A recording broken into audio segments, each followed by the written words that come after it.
We welcome you to Marlins Park in downtown Miami. Game 2 of this 4-game series.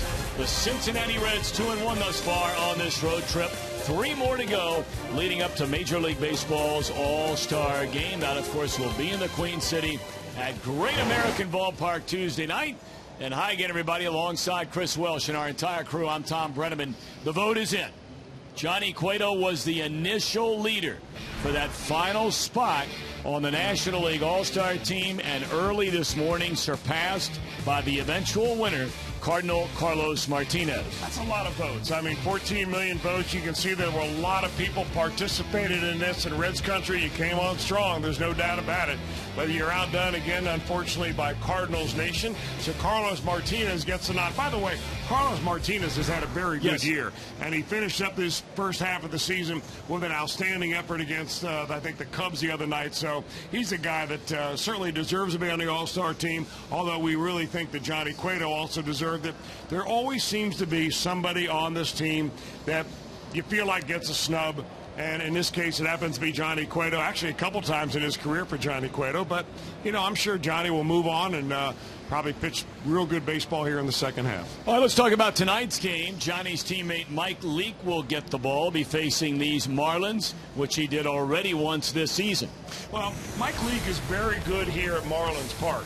He's thrown the ball well, and every time he seems to come down here, 12-plus innings, always giving up a couple of runs. Those are the numbers that he put up against the Marlins back in June when the Marlins came up to Cincinnati. He may not have pitched a better game at home all year than what he did then, and wearing those green uniforms celebrating Irish Heritage Night. But Mike Leake really needs to get off the schneid. He's put back-to-back a couple of starts together where he has not pitched well, missed his spots, and, of course, location is everything for young Mike Leake. David Phelps, well, the last time he started for the Marlins was when he pitched against the Reds in Cincinnati, and he gave up a couple of home runs. You're looking at one right there by Todd Frazier. The other was by Jay Bruce, and that caused him really to lose a spot in the starting rotation. He, in the meantime, has pitched a couple of times out of the bullpen quite well, so they're giving him another starting nod tonight. All righty, we're just a few minutes away from first pitch, but when we come back, Jim Day's going to drop in. He's been bouncing all over Cincinnati, spreading some all-star cheer. You're watching Reds baseball on Fox Sports Ohio.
USA Regional Tourism Network. Stay close to CincinnatiUSA.com.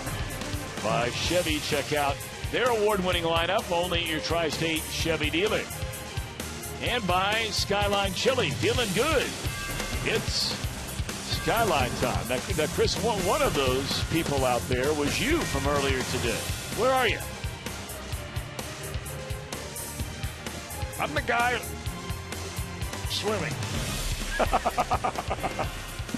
The only one among all the jellyfish. All right, we're set for baseball. Marlins winners behind the strong arm of Jose Fernandez last night. And the Reds lineup presented by Meyer tonight. Same group we saw last night. Phillips, Votto, Frazier, Bruce Bird, Suarez. Barnhart again catching Mike Leake, and Billy Hamilton will bat ninth. And as Chris mentioned, since his last start, which was not a good one, David Phelps has been working out of the bullpen and back into the rotation tonight. Well, he is. He was traded over here to the Marlins from the New York Yankees last year. Originally drafted by the Yankees. They picked him out of Notre Dame. He grew up in the St. Louis area, now 28 years old is David Phelps. And they really expected him to kind of be one of these guys who would solidify the starting rotation. So anytime you get a chance to come back and redeem yourself, I imagine his motivation muscle is going strong tonight. Let's take a look at the Marlins defense presented by Floyd.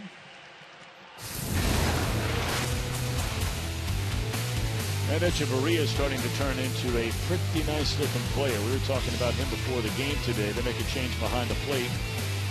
Real Muto will start. Jeff Mathis, the starter last night. Marlins today signed a free agent infielder, let go. Signed early in the year, you may remember, Casey McGee. So he's back with the Marlins. There's strike one to Brandon. And this one is underway.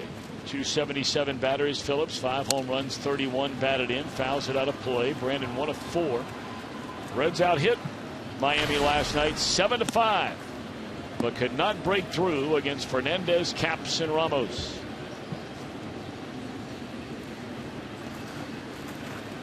.87 degrees outside. 77 degrees inside Marlins Park. I am very surprised these last 2 nights that the roof has not been open. We brought up last night it's a retractable dome stadium here in Miami, and you know they're not talking about rain. And as far as Florida is concerned, especially South Florida for the summertime, this weather has not been bad at all. It's not really hot, nor is it really humid. Well, you know, where we're staying out near the water, there's a nice breeze blowing all day, and I know you're a runner. You went out and exercised today and every day like you normally do, and you get cooled down by the breeze. But when you're sitting in the stadium with this roof open, the humidity will sap the energy right out of you, and I think you'd rather have it at 77 than 88. I know that Brandon Phillips would like to have that one back. All right, well, you convinced me there. Brandon must have thought this was inside. It's pitch number 5 on your Fox screen right there, and Real Muto really doesn't have to move his glove at all. Pretty good looking pitch. One away for Joey, stepping in there after going 1 for 4 in a game last night. He had a double his final time up, a bouncer over the bag down the right field line. And Votto takes the right one. Gary Cederstrom calling the balls and strikes tonight. Lance Barksdale at first, Sean Barber at second, and Quinn Wolcott, the umpire, at third base. A ball and a strike.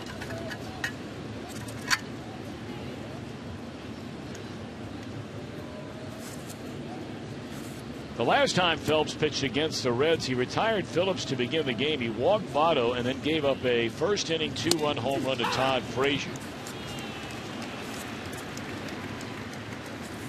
And really, he settled in after that first inning. He allowed a couple of hits, got out of trouble with a double play ball in the second, had a perfect inning in the third, perfect inning in the fifth as he strikes out Votto. And then he got charged for 3 runs when he was knocked out of the game in the 6th inning.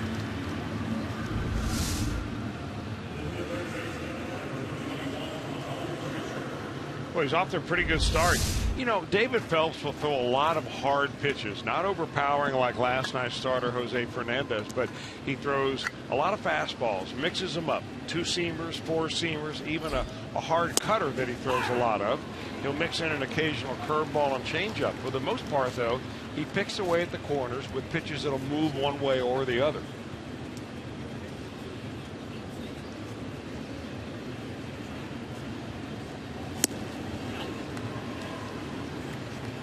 Todd in a little bit of a slump right now.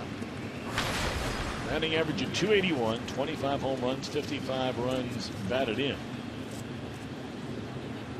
Frazier just 2 for 12 so far on this road trip. Back-to-back wins, of course, to start it in D.C. before a rainout on Wednesday night. And in the first of 4, the Reds shut out here last night. You know, he's had so much focus on him the last month. You know, the rush to try to get him the votes, to get him to be the starting third baseman in the All-Star game. You know, the appearances that he would make. He's so fan-friendly. He's there and available all the time, doing interview after interview. You know, carried the ball club for a while offensively when he was swinging such a hot bat. I'm wondering if maybe he's just not wearing down a little bit. And a lot of players recharge during the All-Star break, except those, of course, that have to go to the All-Star game. Todd will be in the Home Run Derby. It will be an exhausting another week for Todd Frazier. He was on All-Star Live with us right here on Fox Sports Ohio before the game. He'll go get a new bat. And I think the other thing is I've watched National League pitchers lately with Todd Frazier. They've shifted a little bit the way that they pitched him. Instead of just going down and away with pitches, although that one was down and away, they've gone up the ladder a little bit. And he's so anxious to put the bat on the ball. He's chased pitches up and out of the zone that he was not chasing earlier in the year. And it's always a matter of adjustment for hitters. You know, the pitchers change the way they pitch you. You change a little bit to catch up. They change again, and you change. And it's a thing that happens in baseball throughout the entire season. New bat in hand. And a foul ball out of play. Remains 1 ball and 2 strikes. Boy, Phelps was right after. He's thrown a lot of strikes. Just like last night's starter, Jose Fernandez. 13 strikes for Phelps, only 2 out of the strike zone of his 15 that he has thrown.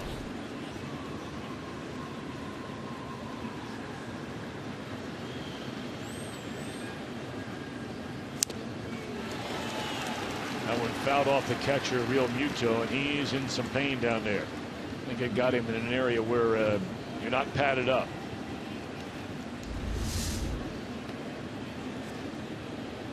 Or you try to get padded up.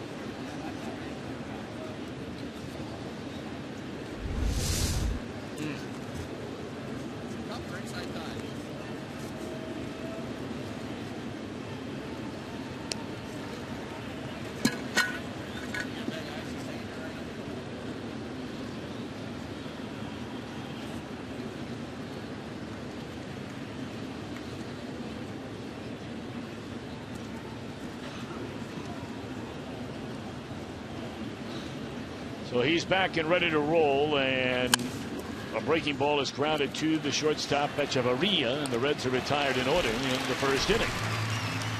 Mike Leake tries to answer that. Marlins bat in a moment.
About how well Mike Leake has pitched against whether it be the Florida Marlins or the Miami Marlins, and even better, pitching down here in South Florida.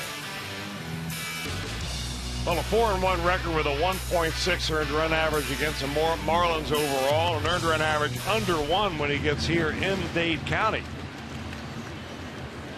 So Mike hopes to get over the 500 mark here with a good outing and maybe a win here this evening against the Marlins.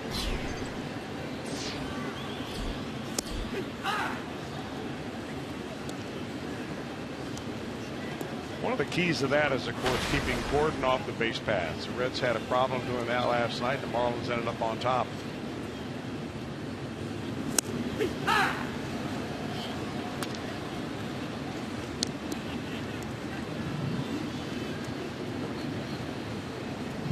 Gordon picked up his 118th base hit last night, his first time up, and he has gone on 3 pitches tonight. That number of base hits is the most ever by a Marlins player before reaching the All-Star break in a season. So one away, and here comes Christian Yelich at 259, 5 home runs and 18 runs batted in. If you weren't with us last night, the Marlins are missing the big bopper in this lineup, Giancarlo Stanton. They had to remove the hamate bone right around the wrist area. And they're expecting him to miss anywhere from 4 to 6 weeks. Most people feel it will be closer to 4 than 6. And it's too bad for the fans in Cincinnati not having Stanton A in the All-Star game or in the Home Run Derby. 2 up, 2 down. Take a look at the rest of Dan Jennings' lineup tonight. Echeverria coming up.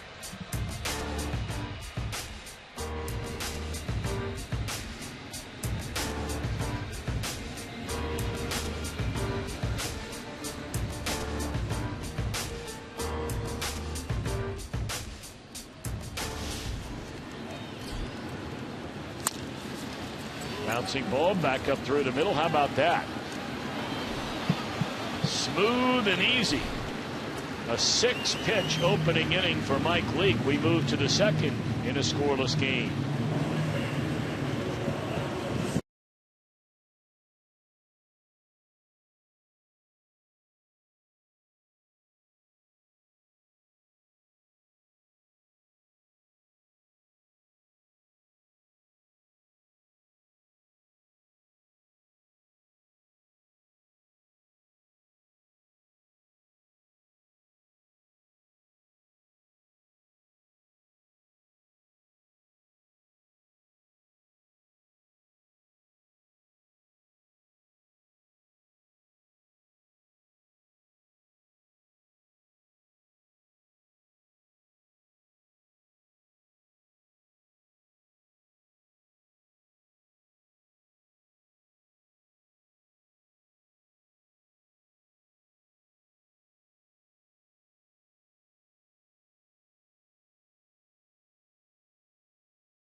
Millions are playing. Download MLB.com Home Run Derby free on the App Store and Google Play. Home Run Derby Monday night at Great American Ballpark in downtown Cincinnati. Of course, this morning, Barry Larkin, Reds Hall of Famer, officially cutting the ribbon and cutting one into the stands, and right is Bruce to the second deck. And the Reds take a 1-0 lead. A lot of Reds fans here tonight.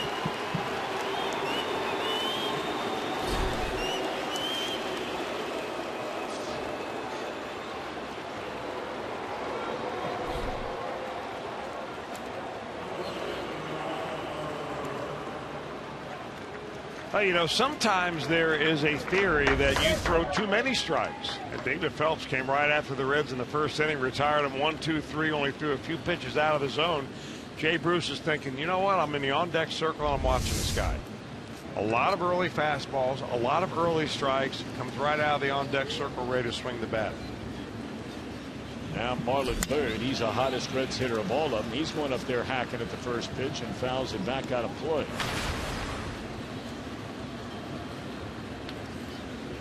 I'm not sure anyone will get to that ball where it was hit. We have not seen anybody sitting in the upper deck of this stadium through the first now 2 games of this series. That ball tomahawked into left field, caught by Michael Morse, 1 away.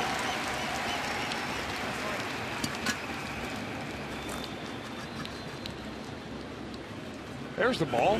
Must have dropped back down into the second deck. Oh, that's a home run ball, I beg your pardon.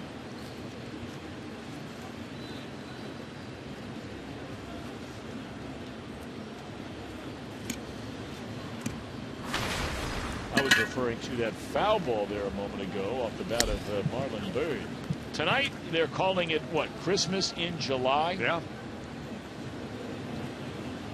Somebody was spreading a rumor that they like snow showers later in the game, whether they be bubbles or I don't know what. Well, they had Billy the Marlin, their mascot, dressed up in a Santa Claus outfit. Nice. I mean, I was waiting for my yearly bag of coal. Did you get yours? I did. From our director Roy Alfers and our producer Josh Hall. They were kind enough to bring that in tonight. Yeah, they're always thinking of us. They are.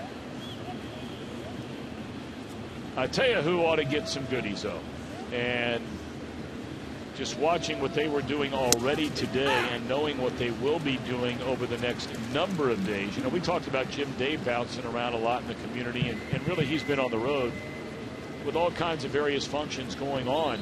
But Jeff Pecoro and Brian Giesenslaw are going to be pretty much sleeping at the Duke Energy Convention Center, what with FanFest having started earlier today. I mean, these guys are logging some serious hours and working to give you at home and all Reds fans a taste of what FanFest is like and everything going on in and around Reds country and Cincinnati leading up to the All-Star game. So we wish those guys well. Breaking ball up and in. 3-2 on Eugenio Suarez. Those guys are going to be around for 9 hours of coverage on Monday. That's all live coverage. And all good stuff. Yes, indeed. A lot of people have worked very hard getting everything ready for the folks and are kind enough to make us a part of their day in and day out. Nice play made by that young man. Boy, look at that. His wife's fired up. Daughter's fired up. And look at his son over there. Wow.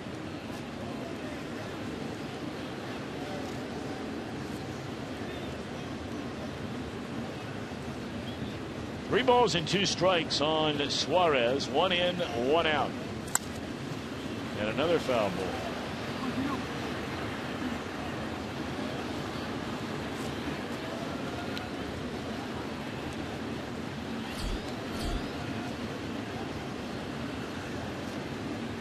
I still like that guy that caught the ball at, where were they the other night? Was that at home? The guy caught it off his boiler. There's a high pop-up behind the mound. Coming in to get it is Echeverria for the second out of the inning. Now, you weren't working that day, Chris. I was not. But no, there was a ball that went in his stands, and this fella, I mean, he was proud of it. You could tell. Had a big boiler. And a ball goes in there, and he traps it against his boiler. And it was a big league play. And it counted. I mean, it was nice. That's rule to catch. No doubt about it. It was nice. Here's Tucker Barnhart. Ball 1.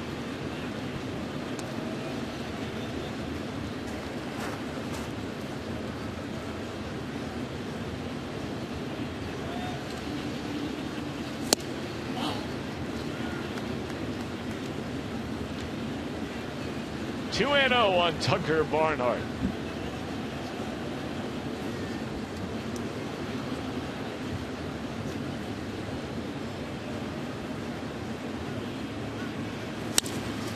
That ball hit hard, but right at the right fielder, Bautista. And the inning is over. This one left the yard off the bat of Jay Bruce, giving the Reds a 1-0 lead.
By Floyd, Billy flanked by Bird and Bruce, Frazier and Votto on the corners in the infield, Suarez and Phillips up the middle. Really, Chris, this is a lineup that is out there virtually every single day now.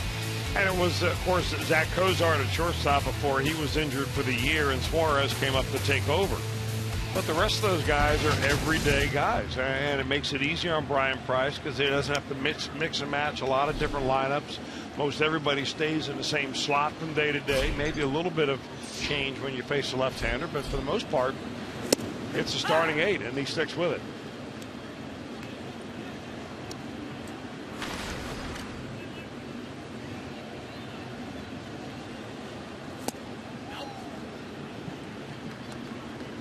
Justin Bour to be followed by Michael Morse, and then Derek Dietrich against Mike Lee. Needed all of 6 pitches to retire the side in order in the top of the first inning. It was the top of the first when Bour did damage in the game last night. With 2 outs and a runner aboard, he hit one a mile to straightaway center field. Problem is, you need to hit it 1.25 miles to get it out of this yard to that part of the park. Settling for a run scoring double. And now with a 3-1 count, the Reds defense makes a big shift, and it couldn't have been played better. In a hitter's count, they moved Suarez over to the other side of the second base bag, and that's exactly where Bour hit it on a 3-1 pitch. How about that?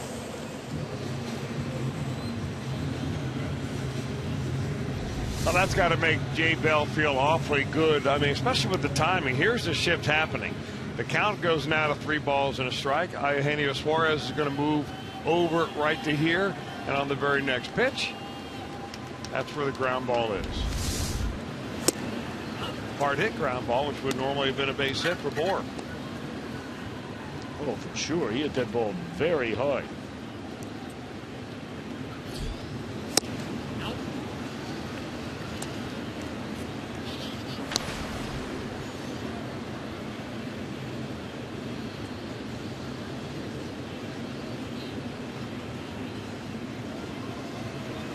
Breaking ball and a beauty. 2-1 to Morse.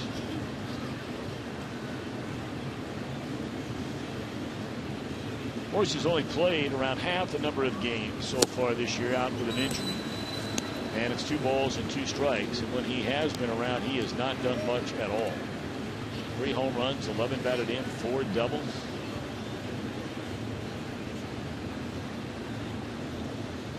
I mentioned he has 3 hits in his career against Leake, 2 of them for home runs. Not this time. Good breaking ball down and away. 5 straight retired by Leake to begin the game. And he struck out a pair. Mike Leake reminds me tonight of how he pitched in the first month of the season when he was really dealing. And what he does as well as anybody is control the pace of the game. I mean, he gets that ball and he is ready to go. And if the umpire senses that the batter is taking too much time, he'll tell the batter to get in the batter's box. And that way Leake can really dictate the pace of the game, something that gives him a real good advantage and of course keeps his defenders alert.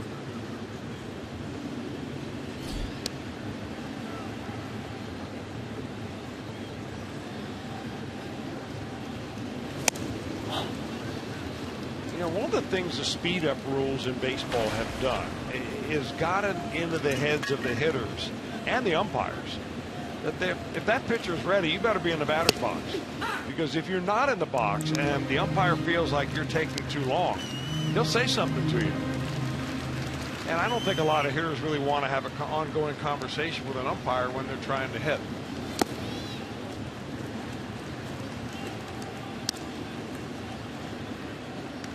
Two and one on Dietrich, the native of Cleveland, Ohio. St. Ignatius High School, right? Yes, indeed.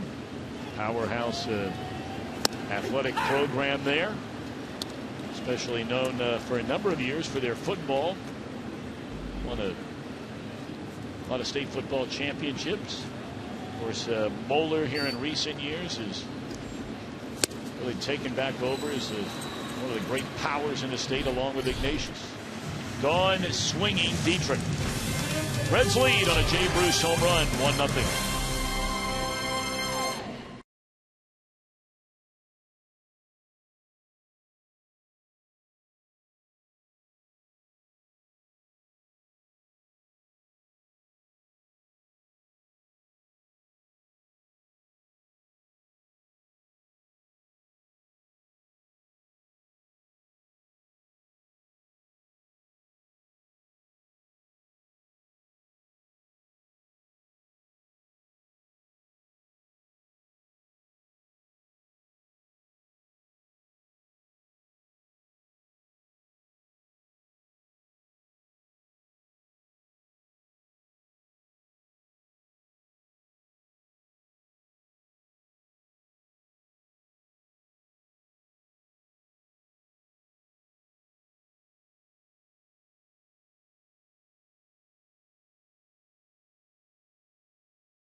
Of course, on one night, they all happen in one place. That'll be in Cincinnati. Major League Baseball's All-Star Game. Coverage begins 7 Eastern, 4 Pacific, this coming Tuesday night, July the 14th, from Great American Ballpark on Fox. Carlos Martinez edging out Johnny Cueto as the final member in the final vote results. Clayton Kershaw, Troy Tulowitzki, and Familia rounding out 3, 4, and 5. Look at the pitching lines on those guys this week. Cueto, the complete game shutout. Martinez waiting around through a rain delay. Kershaw struck out 13 in a complete game win. Familia perfect in saves.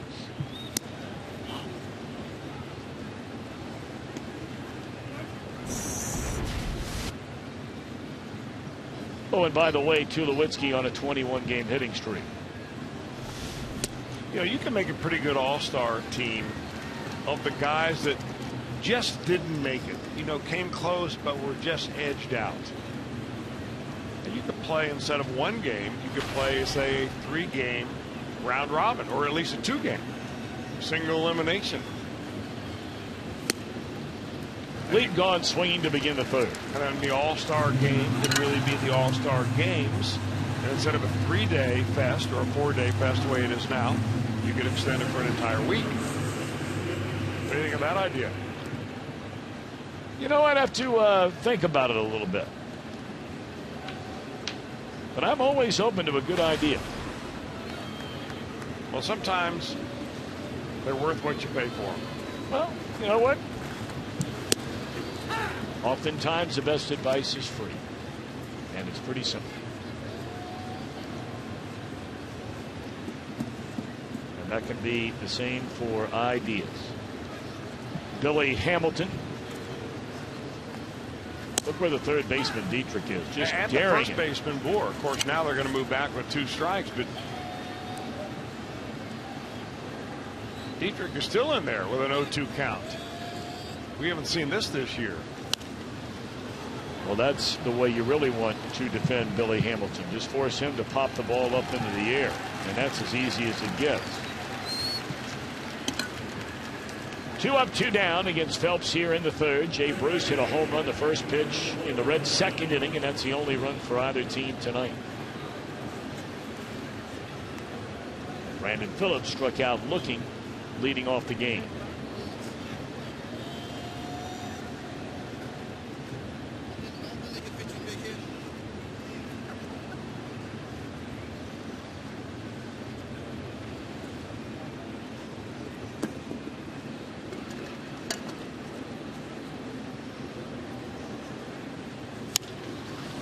Brandon lifts a fly ball into short left. Morris is there, and the Reds are gone in order for the second time in 3 innings. Their only base runner was a home run, and they lead after 2.5, 1-0.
Ohio data strong fan, and you might just see yourself in an upcoming broadcast right here on Fox Sports Ohio.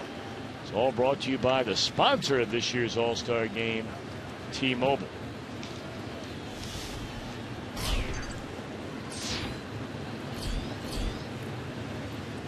Real Muto to lead things off against Mike Leake, who's retired the first 6 Marlins he's faced. So 7, 8, 9 here in the third. The Reds with a 1-0 lead.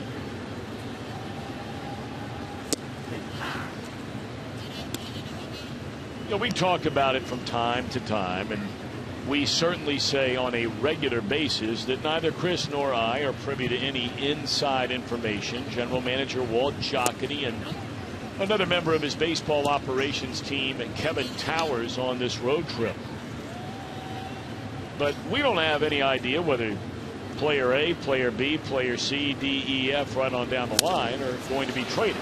We just don't know. There's a line drive in the right. What we do know is the number of scouts that are attending Reds games from other teams around baseball, and really scouts that have no reason to be here except for the sole purpose of watching a player and or players that their franchise might be interested in watching.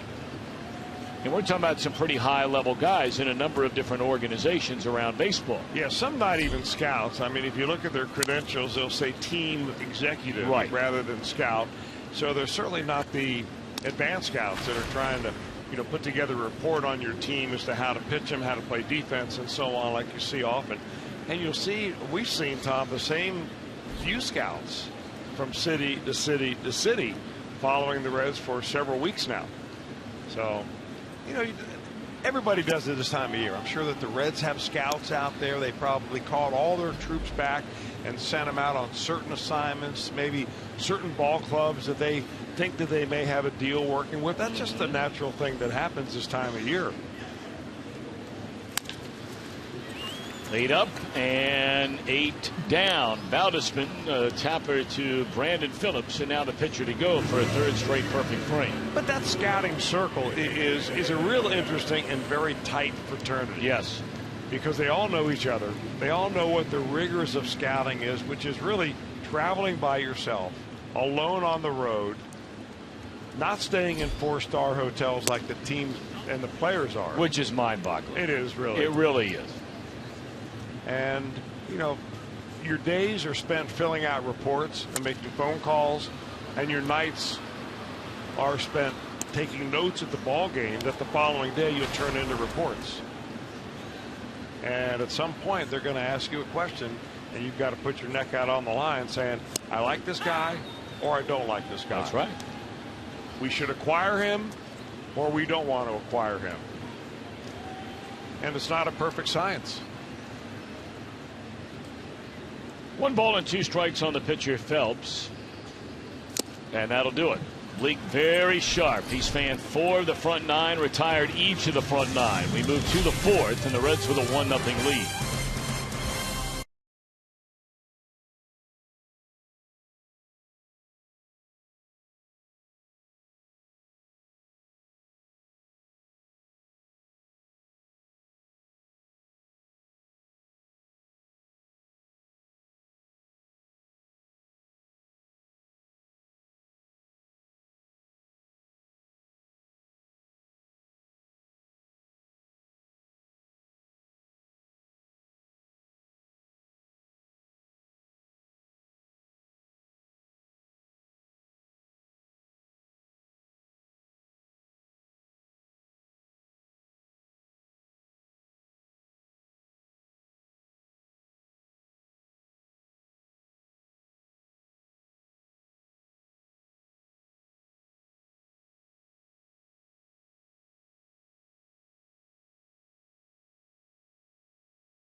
Going to lead things off, and he's our feature on IGS, bringing the energy. His numbers in 44 career games against these Marlins, the second highest than any other National League team for Joey.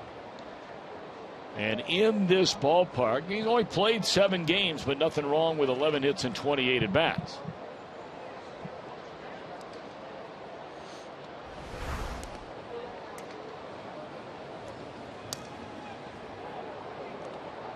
Boy, isn't it nice to know when you come to a ball game now in Miami that you know that you're going to play the ball game and uninterrupted. And from a player standpoint, it's nice to know that they'll be able to get here and have batting practice at their scheduled time, not rained out like it was up at the old Joe Robbie Stadium, you know, the football field. Sure. It was right on the Dade County, Broward County line, and just about 4 o'clock every day, almost like clockwork. Those thunderstorms would roll in from the Everglades, and I mean, you would get a downpour. It looked like the end of time, and half an hour later, hot, steamy, but it would dry up and you would go away. And oftentimes it didn't disturb the rest of the ball game. But boy, it rained an awful lot over there. Yeah, but you know what? They thought that that was going to be one of the primary reasons they would start to draw better here. And are the numbers better than they were over there? They are. But I got to tell you, when you live in a place where there are so many people that come from somewhere else, and I don't mean just from other countries, I'm talking about from other parts of this country. And we see this in Arizona. Very, very similar, where people, whether they be retirees, whether they be young people that are looking to get started, maybe they want to move to a warm climate. Here in Arizona remind me very, very much of each other, although the attendance is far better in Arizona than it is here. But there's just no sense, as it pertains to baseball and some other facets of society, of a tight-knit community.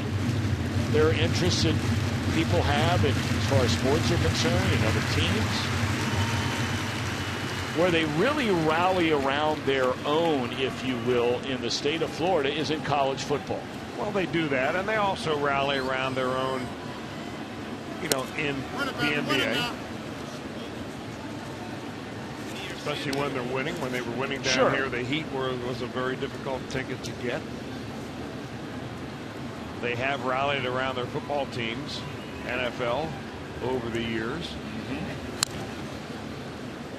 But I think you make a good point. I mean, every time you come here, and we've already heard it tonight on the Jay Bruce home run. I mean, the Reds have a nice following across the country. There are a lot of other teams that have a bigger following than the Reds. I mean, I guarantee you most of the clubs that come through this ballpark have a lot of fans here. Because so many people are from so many different places. As Votto sounded like he broke his bat, but he drops one into center field. And by no way, shape, or form is it an indictment on this area or the entire state of Florida. We love coming down here. But those are just the facts. And I just really wonder about and have for a long, long time, about the viability of baseball in this entire state. And again, the numbers don't lie. Tampa Bay is a joke. To average what they're averaging on a per game basis, and it's not because they haven't had good teams. They've had really good teams, and no one's going to their games. Well, they feel like up in Tampa Bay, I think the location of the stadium is the detriment to the attendance. But you know what I'm saying, though? It's always something. Yeah. I mean, you know, it's always something. It's a bad stadium, or it rains too much, or, you know, it's always something. And after a while, you kind of say, I don't know if I'm buying it anymore. Well, I don't know about you, but I think this is a beautiful ballpark. Yes, it is. And that was really where I was going when I said it's nice to know that you're going to play a ball game when you show up here. So even if you're driving from across the state, say you're a Reds fan, you're living in Naples, Florida, which is directly across the state here from Miami, up on 595, you come on over. It takes you a couple hours, I guess, and you're in your seat. Yeah, it really is nice. They did a great job with this place.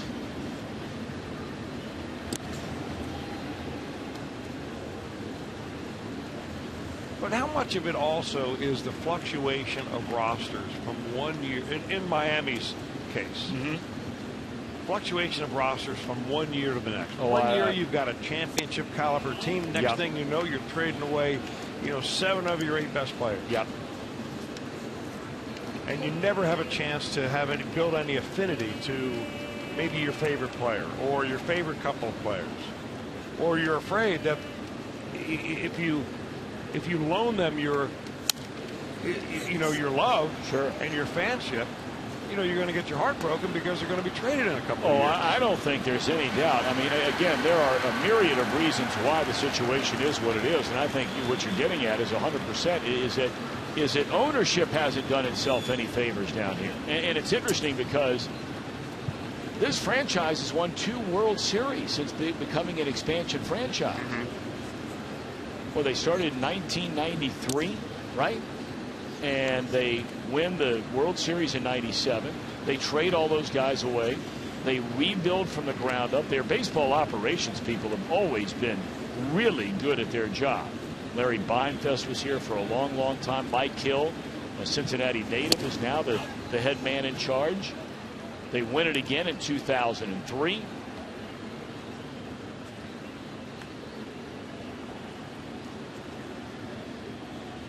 But ownership certainly has not done itself a favor with the fans, and you can understand if there's a lack of trust from the fans in wanting to be all in with their Marlins.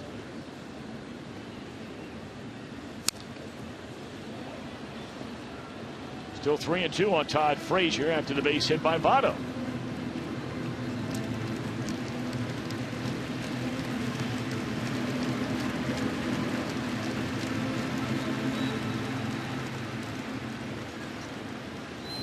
Votto and Frazier forcing Phelps to throw a lot of pitches in this inning.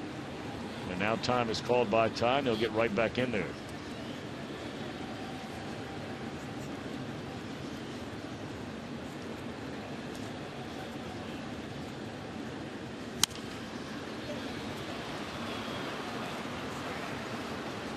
Out of play.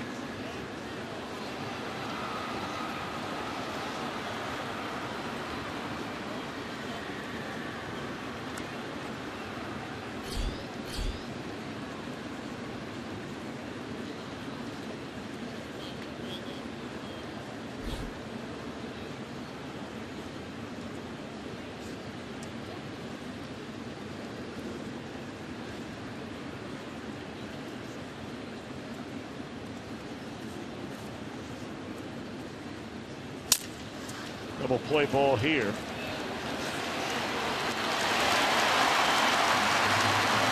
Two away in the inning.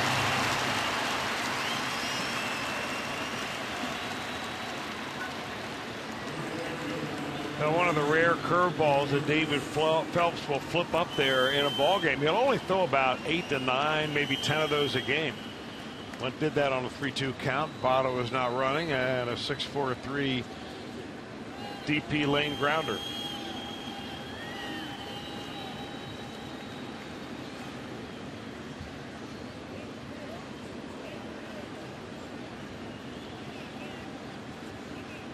Yeah, I was looking up, Tom. Isn't it odd that when the Marlins were in Cincinnati to play the Reds back in June, they had the same umpire crew in Cincinnati for that series as we do here for this series? You don't see that happen very often. No, you don't.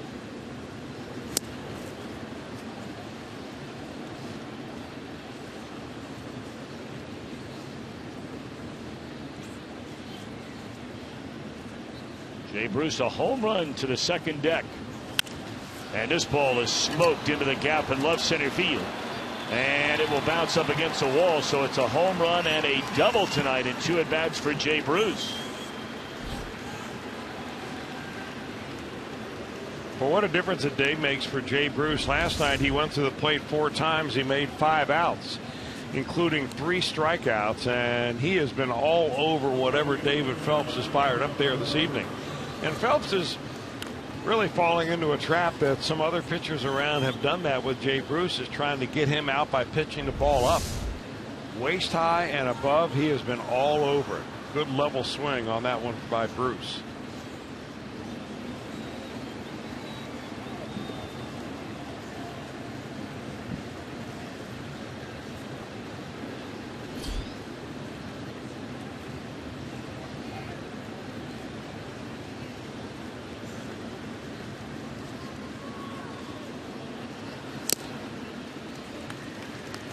Marlon Byrd down a strike.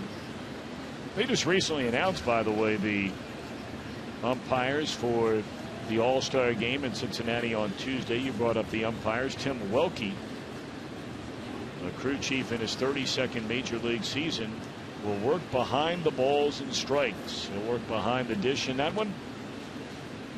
His third career All-Star game, but his first since 2005. He's a Michigan native. He'll be joined by Jerry Meals, Paul Schreiber, Ron Kulpa, James Hoy, and Alan Porter. 0-2. It's the first All-Star game for umpires Hoy and Porter. So congratulations to all those guys. That's quite an honor. It really is. And then, of course, they're evaluated. I mean, that's a true merit system as to which umpires umpire in the World Series and in the playoffs. There's strike 3 called, and not sure if Byrd agreed.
Game in Seattle, best remembered as the 19th and final one for Hall of Famer Cal Ripken Jr. and of course his third inning home run gave the American League the lead. They went on to win 4-1. Ripken named the MVP for the second time, only the 4th player ever to win it in an All-Star game multiple times.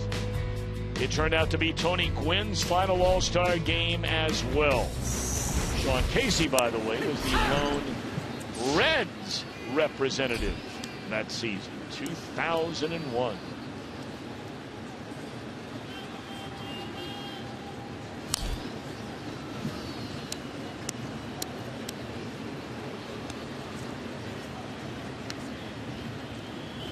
Mike Leake has retired the first 9 batters he has faced in the game. Reds with a 1-0 lead. D. Gordon an 0-2 count. And he is gone. Boy, that is an unhittable pitch right there delivered by Leake. Man, it looks hittable until you start your swing. One of these pitches that looks like it's a strike, only to find out it's going to stay right there, and Gordon just gets all tied up. No matter how you shorten your swing, you don't get it this one. Not that flamethrower, brought to you by Cholula Hot Sauce.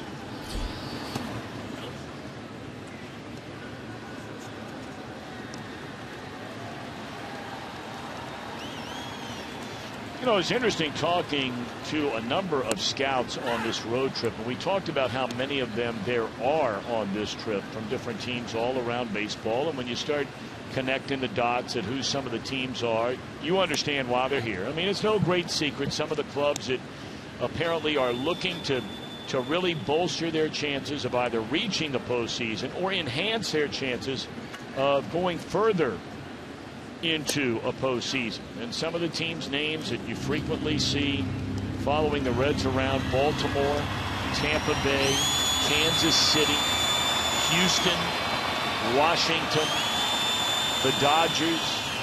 Those are the primary teams that we have seen.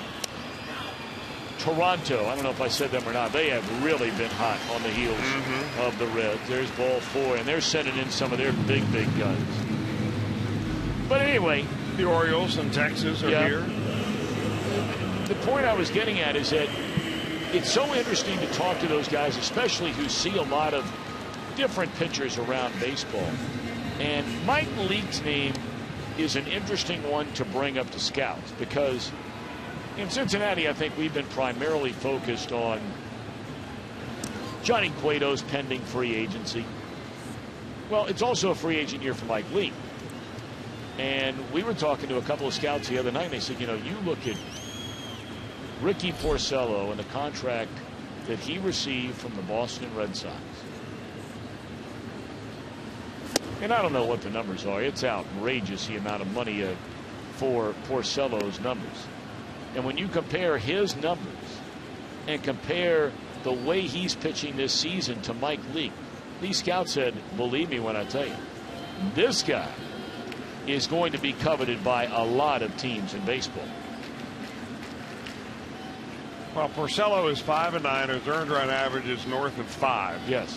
And he will not be a free agent until the year 2020. Yeah.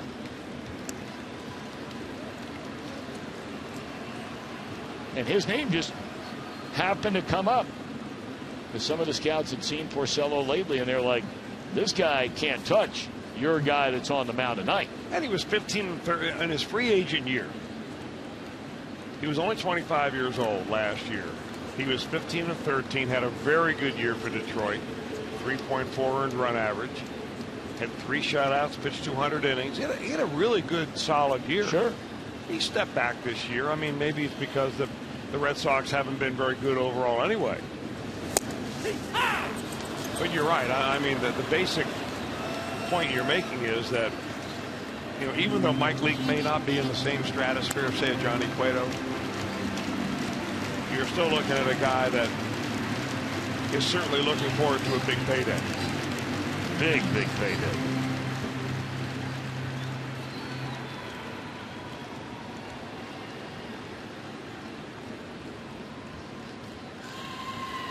One on, one out, 1-0 Reds. We're in the last of the 4th inning. 2 balls and a strike to Adeiny Echeverria. Short lead over there at first by Yelich. He does have 7 steals and 8 attempts. And it's 3-1. You know, we made the comment last night, Echeverria is really not a number 3 hitter. But he's in there because Stan is not there, and they've got some injuries in and out of their lineup. But, you know, being in the number 3 hole for a guy like Echeverria has got to really help you down the road, because now you're carrying a load that you didn't expect to, and you've got to figure out a way to adapt. Jay Bruce in a few paces, now back a couple to his left. Out number 2 in the inning. It's like Leake added a little bit to that fastball.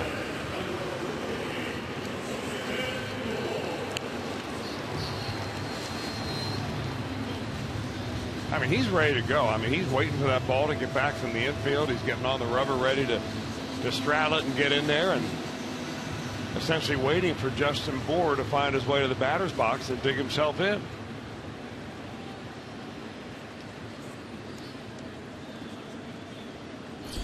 Reds put the shift on Bour, if you weren't with us, after Leake had missed with a 2-1 pitch, sending the count to 3-1. Todd Frazier told Suarez to get over on the first base side of the second base bag. They have 3 infielders to the right side of the bag. And I mean, Bour hit one right on the nose, but a rocket one hopper right where Suarez had been moved. But when they put that shift on him on a 3-1 count, and Leake came right after him with a fastball, do you think that Bour would rather have it the way what happened, meaning you hit a rocket but it went right at somebody for an out, or drop one down for a bunt and get a base hit to lead the inning off? Well, to me, that would be a no-brainer. Well, yeah, but I mean, it may not be a no-brainer. Well, you're right. You're precisely right. Well, I'm not as big as I am, which is huge, so that I can lay bunts down. I'm here to hit home runs, which he does about one every 16 times at the plate. But he's not alone. You're right.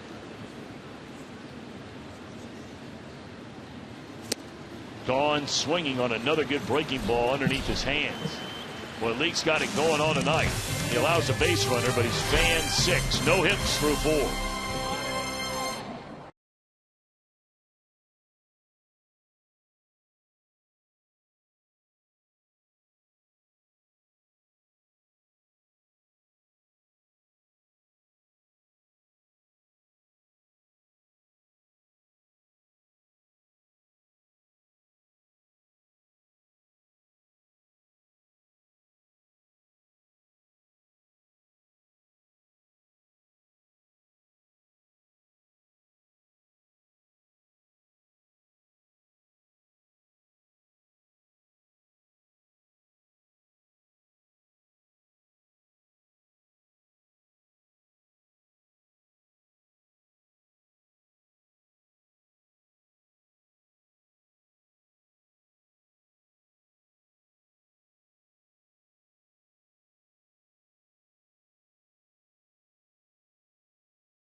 So high, brought to you by your local Ford dealer. Ford, go further. By Meyer, find more for a healthier you at Meyer.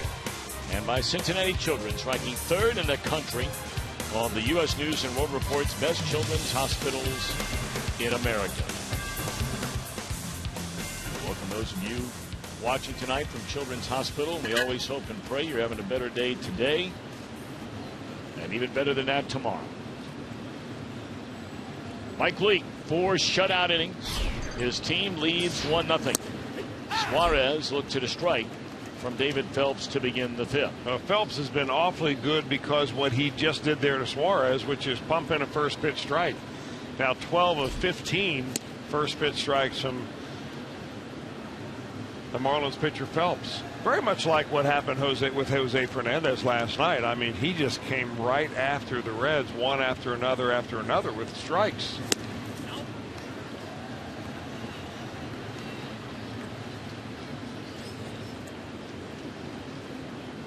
There's Jose Fernandez.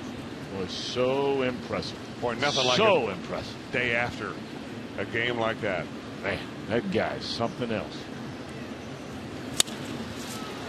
There wasn't nothing wrong with this kid either. Suarez can swing the bat. It's a line drive single into left field to start the Reds' 5th. This is a really nice, smooth swing he had. I mean, it doesn't look like he overswings. I mean, sometimes he gets fooled. Everybody does. But that's just nice and compact.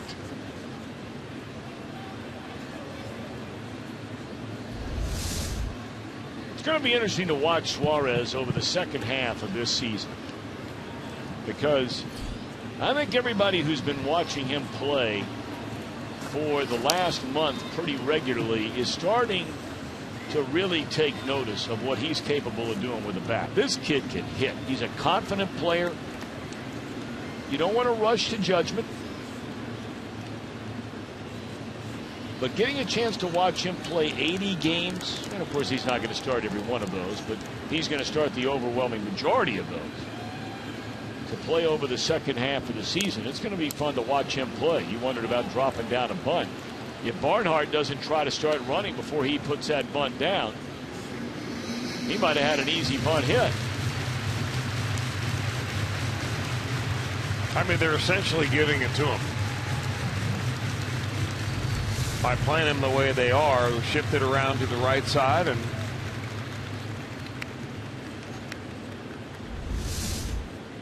you know, it's easy for us to say bunt first, then run. But when you're in the batter's box, you got that adrenaline going. You're not sure if you're going to get it down good enough, so you want to be on your way to first base. Ball's hit a long way, but you really have to hit it a long way to have any hope of airmailing one over our center fielder's head here at Marlins Park. We have a couple of big wedding anniversaries tonight, and we always love these when a husband and a wife are together. You know, we get excited. Well, we get excited when it's 20, 25, 30. But 61. Ray and Bobby McFarland are watching in Port Angeles, Washington tonight. In Washington, they're in the Great Pacific Northwest. Ray and Bobby McFarland, Port Angeles, Washington, celebrating their 61st anniversary tonight. Congratulations. But that's not all. Wilbur and Florine Godfrey, Bethel, Ohio. Now that's God's country out there. Little land spread out. That's a country outside of Cincinnati. Bethel, Ohio. I know where Bethel is. Wilbur and Florine Godfrey are celebrating their 67th year of marriage today. So, good for you guys. Amen. To the McFarlands, to the Godfreys. God bless you. Happy anniversary. It's great stuff.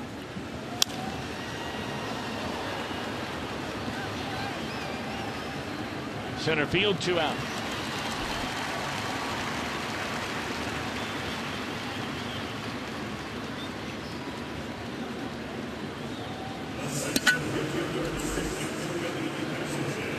So a leadoff single by Suarez, and he's still standing over there after a pair of fly ball outs by Barnhart and Leake. And here's Billy Hamilton, who flied out to short center field, his only time up tonight. Well, the Marlins' strategy with Billy Hamilton up there is to simply dissuade him from even thinking about the bunt. Third baseman has played way in. Dietrich is playing like Pete Rose did Mickey Rivers back in the '78 World Series. And Hamilton again just hits it in the air, and that's as easy as it gets.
It's unbelievable. Believe me when I tell you, this zip line they got going on for the All-Star game.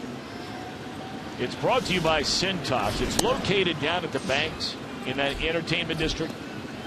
And you fly further than a city block and a half, right down onto Freedom Way.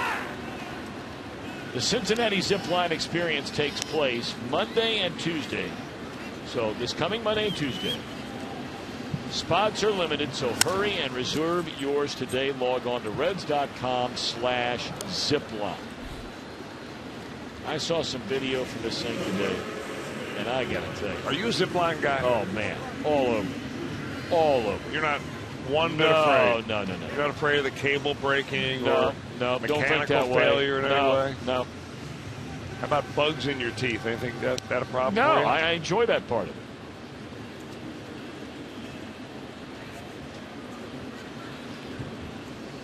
That's why when I go running down the the bike trail there that runs along our neighborhood, runs all the way up to Dayton.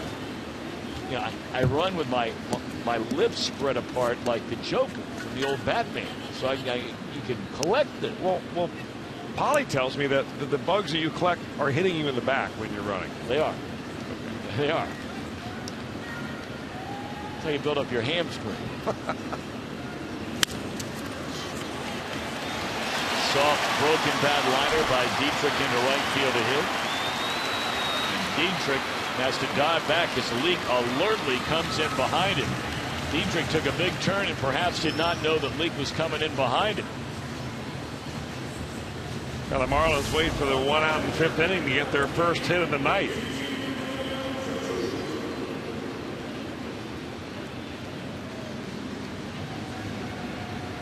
That's where a first base coach comes in. I mean, there aren't all that many times that a first base coach really can impact, the ball game, but got to be awake out there. Certainly when you got a runner at first base and you got pickoff play and all that, but in that particular case, you bet that Perry Hill was yelling at the top of his lungs. And of course, they have our old buddy. Here's Perry Hill at first base. Our old buddy is over on the other side as the Marlins third base coach, our main man, Lenny Harris. Well, that guy could hit a fastball. I mean, roll out of bed and hit a fastball. Check swing roller. Frazier will bare hand. That's a nice play by Todd Frazier for the second out of the inning, and the tying run moves into scoring position. Todd Frazier makes that play look so easy that you don't appreciate how difficult it is.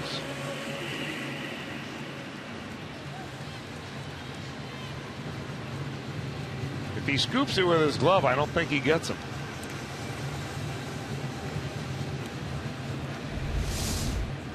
Oh, by the way, Tom, I said it was a 78 World Series with Mickey Rivers and Pete Rose playing third base. It was 76. 76. Yeah. A little brain cramp there. No, that's one of those. You don't even have to correct yourself because the Reds fans do. I mean, we all have a little slip up, and that happens. I did have a Reds fan correct me on that, though. Who's that, Marty Brenneman? How'd you know? He's down in Sarasota hanging out watching the Reds every night. God bless him. He's distracting me. The Reds fan.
Sunday, July the 19th. That's the first Sunday after the All-Star break. The Cleveland Indians are in town.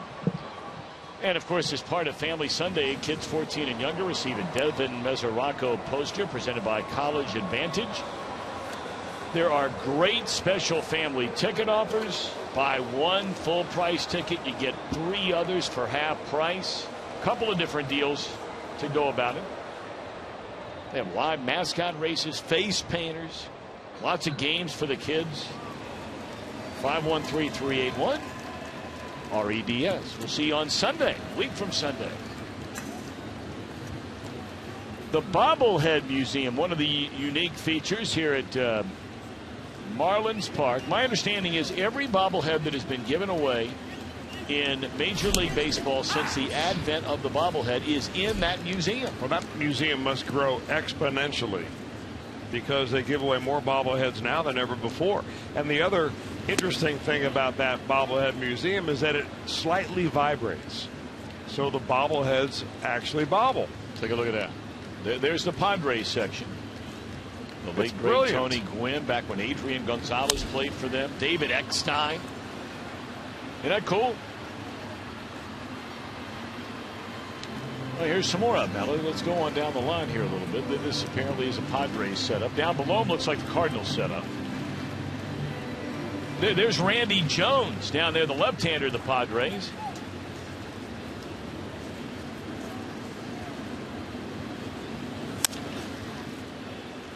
Diving play, and safe as a call as Phillips legs it out. What an effort by D. Gordon. And he'll get a nice round of applause from the crowd on this Friday night. Well, he made about as good a defensive play as you can make, but Brandon Phillips is running better this year than I think he has the last couple of years. Came into spring training lighter and picks up an infield single.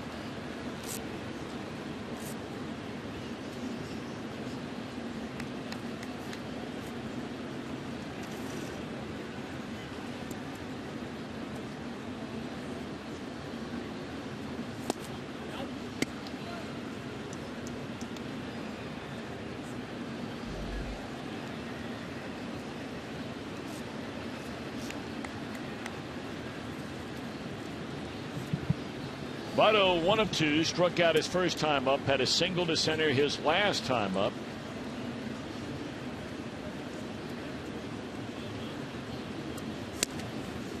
Well, he was trying to hit one to the Atlantic Ocean on that cut. 1 ball and 2 strikes.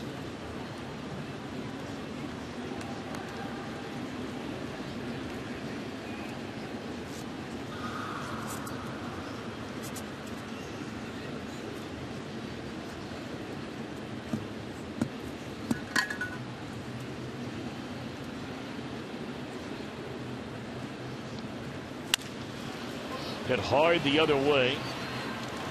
Morse is there to corral it. And Brandon trotting back into first base. 1 away in the 6th inning. A Jay Bruce home run. The first pitch of the 2nd inning from David Phelps. Line to the front row of the 2nd deck in right field.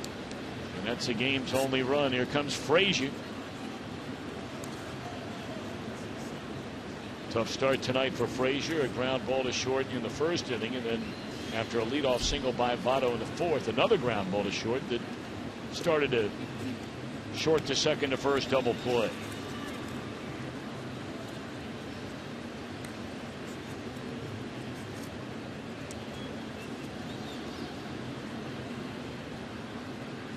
You know, the other thing, one of the other things they have in this ballpark is a big bar out there in left center field. It's like a nightclub out there.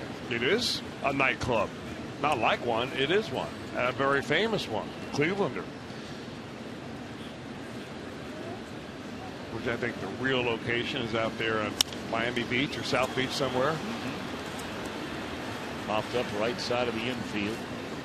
Gordon has it for the second out of the inning.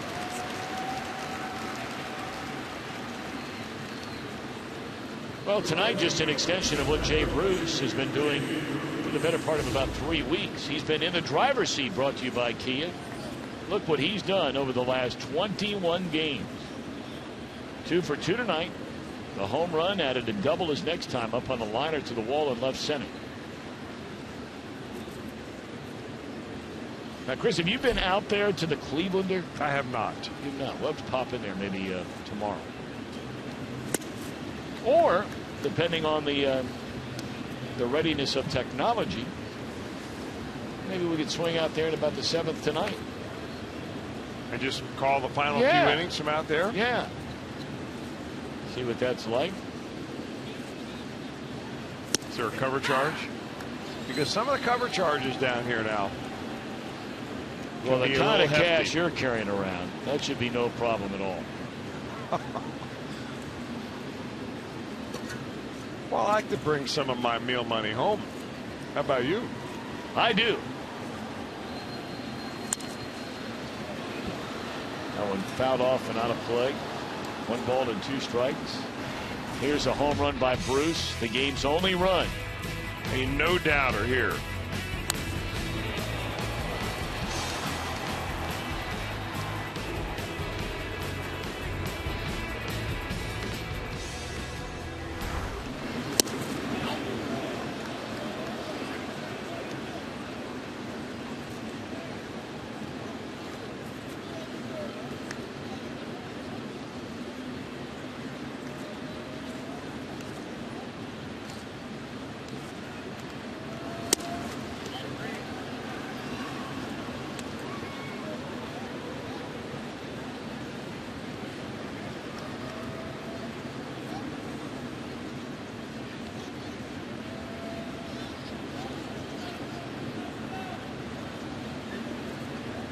Three balls and 2 strikes to Brandon with 2 away to Bruce rather. Brandon will get started over at first base.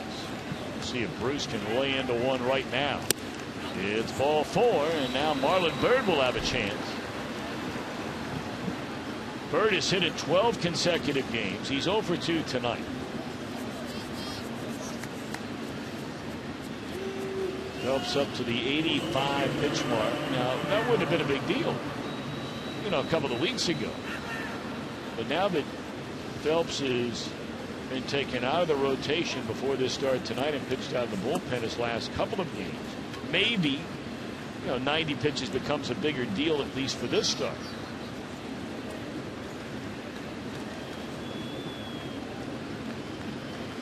Byrd is lined out to left, was called out on strikes his last time. That is the first walk issued in this game by David Phelps. Shallow center field. Yelich will get to it. Red Strand 2. They lead after 5.5, 1-0.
Baseball, the top two teams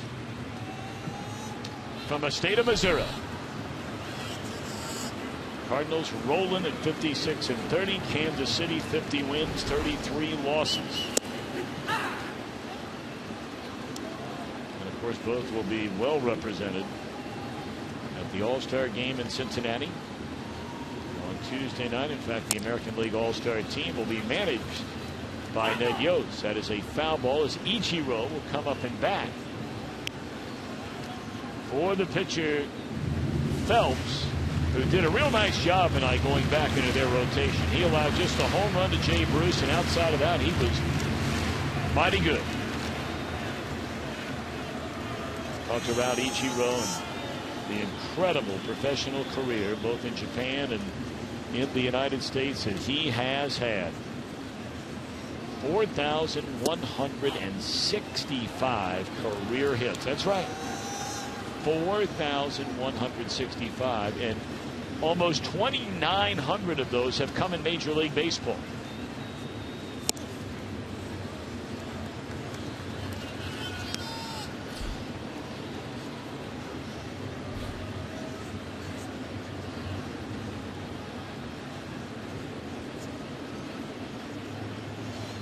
He won the Rookie of the Year and the MVP of the same season after coming over. And he shoots one in left field.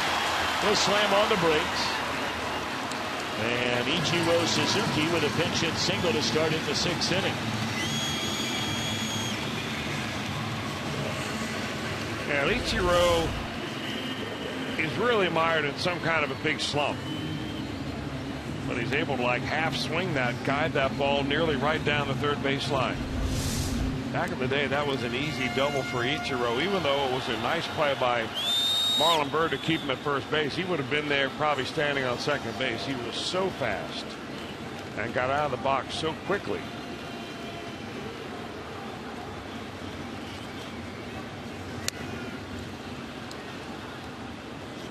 You know, it's so interesting to watch Ichiro before the game today, and you know, whether or not this is his final season for sure. You never know for sure until somebody hangs him up and decides they're not coming back.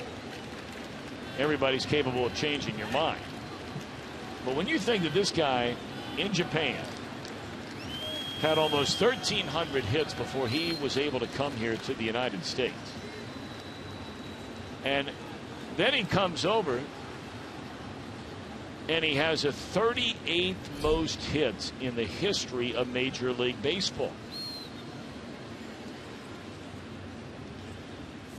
It's just incredible, the career this guy's had.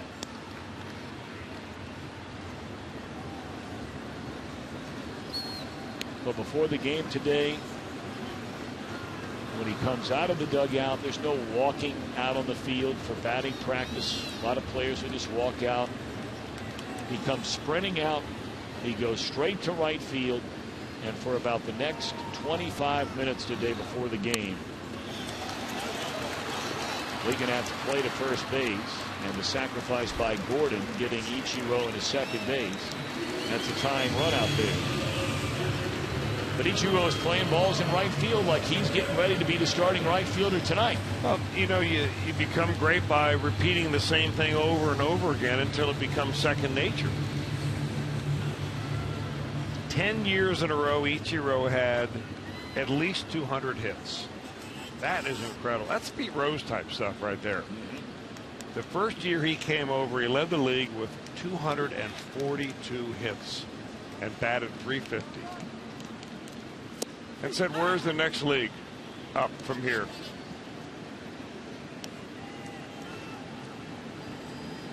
He's still in fabulous shape. 10 years in a row he was an all-star. Gold Glove winner multiple times.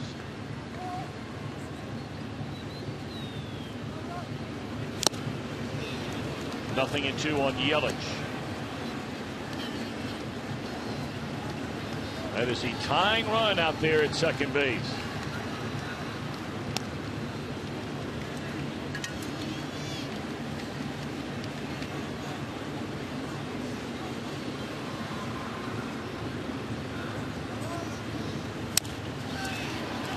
That'll be Suarez, and he'll throw out Yelich. Ichiro advances on to third, and you know, all you need to do is watch Ichiro walking around the bags. When he gets to first, Votto wants to talk to him. As soon as he gets to second base, Phillips comes over, immediately wants to talk to him. And no sooner had his foot hit third base, Frazier's over there at least to say hello if he didn't do it before the game. The respect that people have for this guy is off the charts.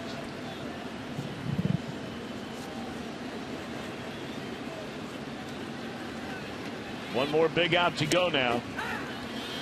And it is strike one to Echeverria.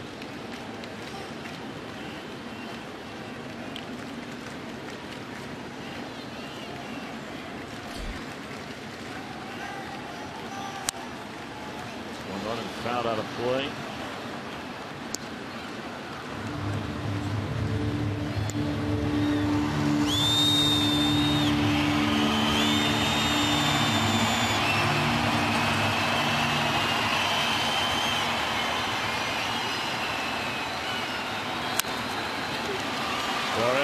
Will cut it loose in time by a fraction. Echeverria hustling up the line, and that'll end the inning. So Leake able to pitch around. A leadoff single by Ichiro. The tying run is stranded at third.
To Powell.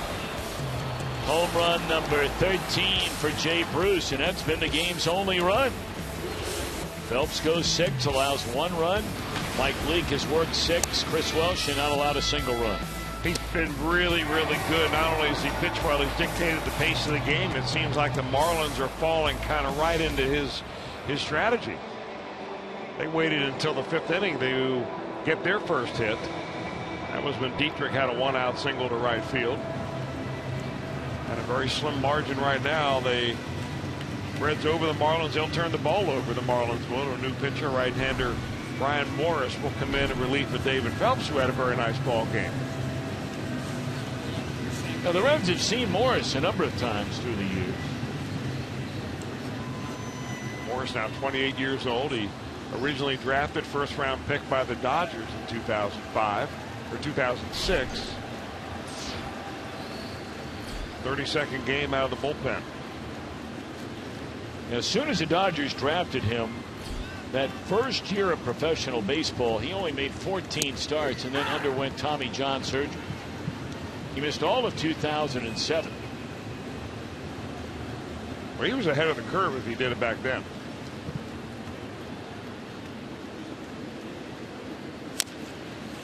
Reds have seen this guy with the Pirates each of the last 3 years.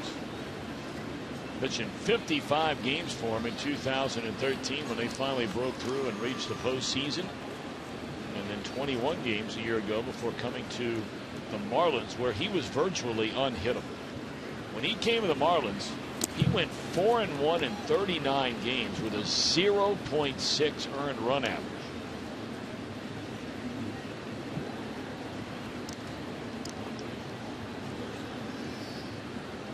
Suarez is 1 of 2 tonight. Single to left field his last time up. He's gone swinging this time for out number 1 in the Reds' 7th. You know, Morris is not one of these household names, but he is a guy that if you pay really close attention to trades and rumors and things you hear around the ballpark, he's a guy whose name comes up fairly often now as we get closer to the trading deadline. Somebody who could bolster your bullpen. Say you need a middle reliever. Guy comes in with some experience. He's 28, been around a little bit. You know what he's going to do as far as throwing strikes. He's capable of running in long stretches without giving up much at all. And the Marlins probably not contending.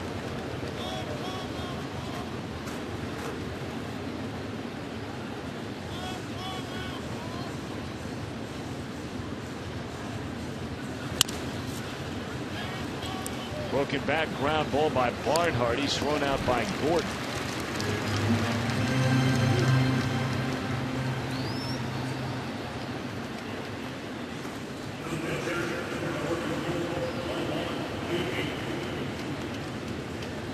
Two-away in the inning. And here's Leake, who has struck out and fly to center.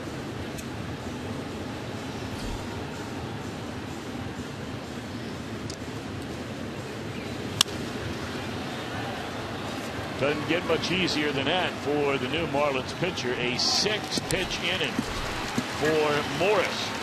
Leake back to the mound, pitching with a 1-0 lead.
Coming out to Great American Ballpark on All-Star Sunday. It's an exciting doubleheader, futures game and a celebrity softball game.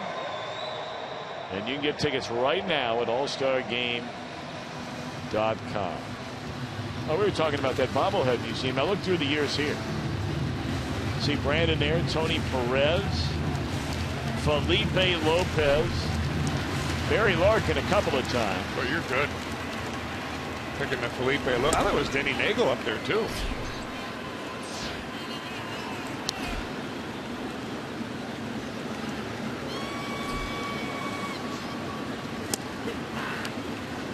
Yeah, that would be a good quiz for our game show that we show now, I believe, on Sunday. Show a bobblehead? Yeah, it would be. Identify this bobblehead.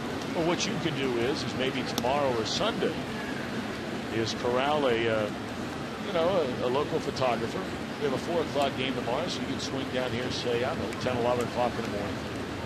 And you can stand out there and hold each of those, find somebody to open it up for you, and then hold one of those and record like 200 or 300 of those things, and they can just roll them in. I got a better idea. I think that's a great idea. I'll go there right after we have dinner tomorrow evening with my camera phone. Tomorrow evening? Yeah. Take a shot of all the Reds. Send them to Josh Hall. And he can take it from there. Swing and a miss.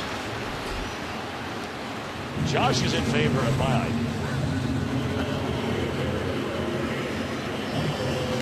What a night for Mike Leake, but he is pitching with a 1-0 lead. 22,222 is the attendance tonight. How about that?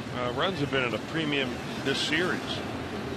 Reds did not get any last night. Lost 2-0.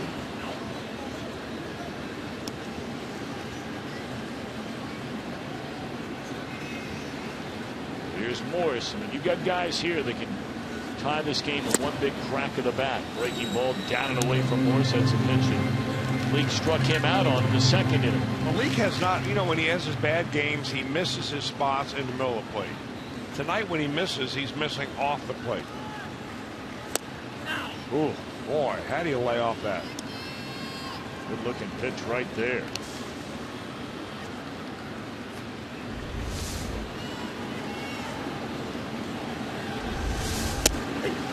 And he comes right back with a strike.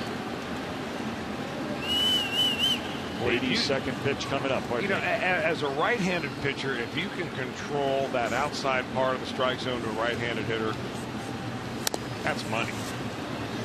Comes in there for effect, off the plate, and he's going to go right back outside again, either with a fastball or a slider.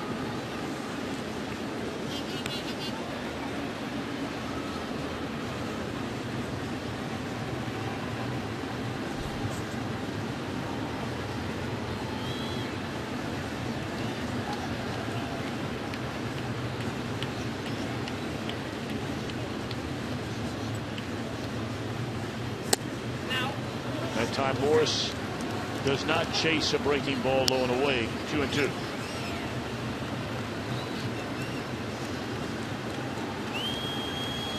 Going back out there again.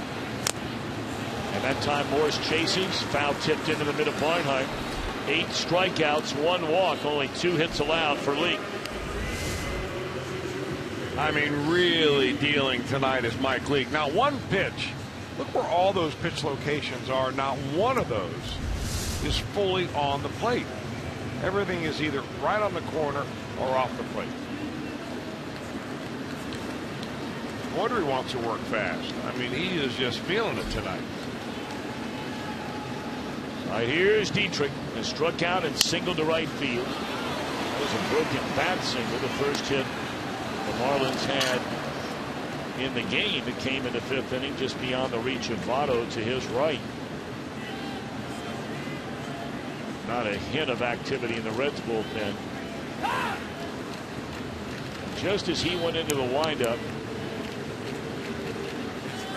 Dietrich granted timeout. I think the home plate umpire may have just leaned over to Dietrich and said, don't do it again, because you're not going to get it the next time. It was pretty evident the home plate umpire, who has to grant timeout just because a player, asks you for it, doesn't mean that they're always going to give it to you.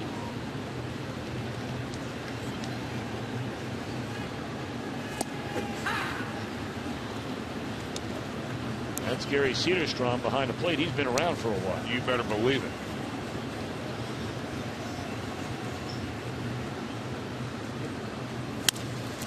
Into left field. A 1-2-3 7th as Bird makes a running catch. What a game, what a game, what a game for Mike Leake. He has a 1-0 lead. We go to the 8th.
He's just a beautiful man. I mean, there's no other way to describe it. Born in Washington, Indiana. He is 91 years young. April the 17th, 1954. He made his debut for the Cincinnati Reds.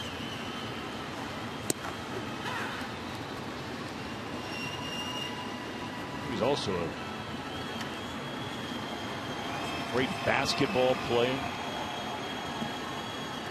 At Washington High School, won back-to-back Indiana State basketball championships. Did Chuck Harmon.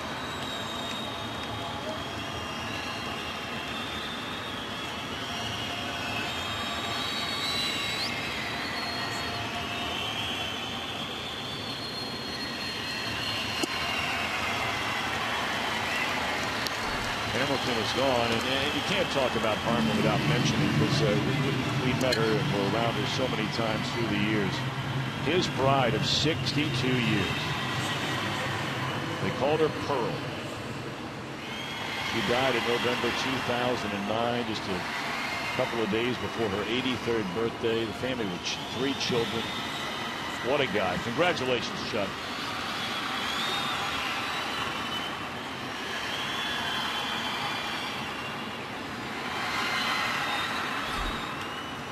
So Morris with a couple of strikeouts. He's retired all 4. Reds with a 1-0 lead. We're in the 8th inning, and here's Brandon, 1 of 3 in the game.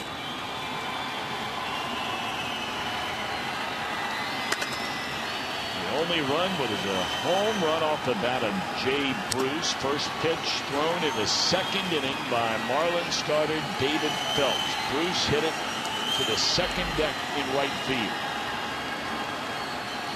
And David Phelps had the same reaction when he hung that pitch to Jay Bruce, and Bruce planted it in the 2nd deck, as he did back in June, when Bruce's home run really was the difference in that ball game.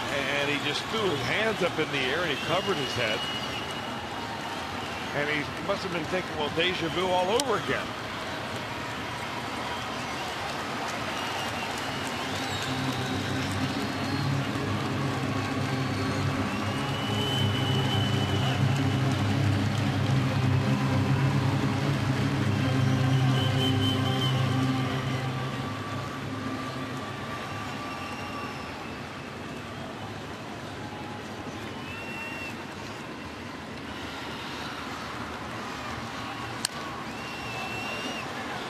Ball at 93, grounded foul.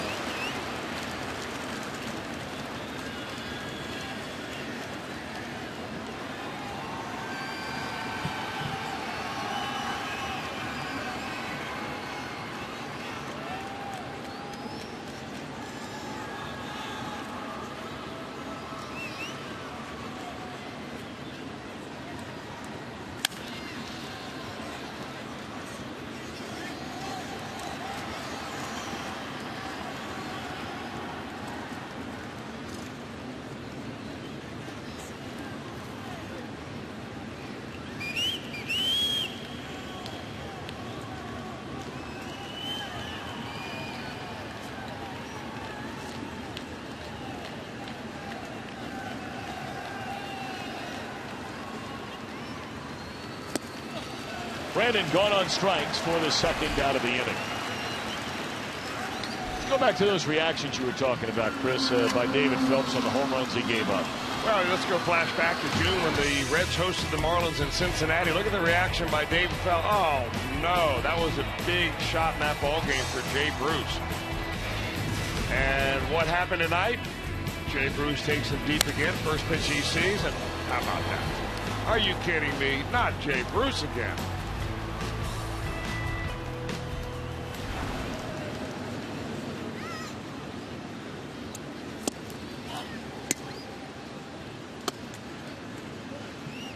So now Joey Votto with 2 down. Reds 1, Marlins nothing. 1 run, 5 hits, 4 left for the Reds. No runs, 2 hits, 3 left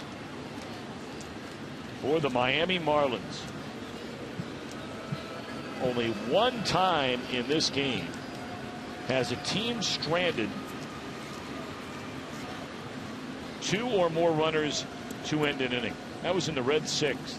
And they only got guys on via an infield hit and a walk. The Marlins left single runners on in the 4th, 5th, and 6th. Votto a swing and a miss, a ball and a strike.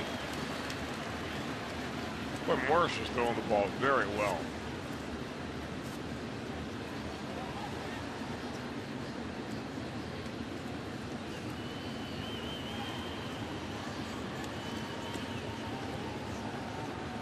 One and one to Votto.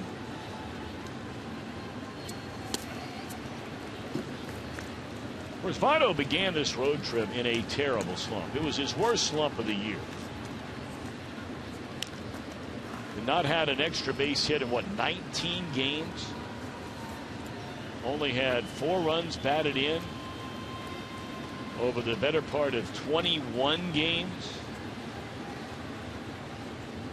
And then all of a sudden he had a couple of hits that first game in Washington. He had 3 hits. A couple of extra base hits against Max Scherzer in the 2nd game. And the Reds are hoping that he can finish these last couple of games leading up to the All-Star break, where for the first time in quite a while, by and large, he's been a pretty regular All-Star the last handful of years. And now Votto will get the All-Star game off. Certainly his numbers through long consideration for a chance to be on the National League All-Star team. There's ball 4 to Votto. And right now you can tweet your strongest fan photo. Use hashtag #OhioDataStrongFan, and you might end up on an upcoming broadcast. It's brought to you by T-Mobile, the proud sponsor of the All-Star Game Tuesday night in Cincinnati's Great American Ballpark. I'm going to tell you, want to talk about a moment? It's already been in the newspaper. I don't think it should be officially released. And I don't know if it has been officially released. I'm pretty sure it is not. But somehow, some way, the story was written about. We all know that every organization will be represented with the 4 living legends. The 4 best players, is voted upon by the fans, by the way, for every organization. And can you imagine what Great American Ballpark is going to be like on Tuesday night when they introduce the 4 Reds players?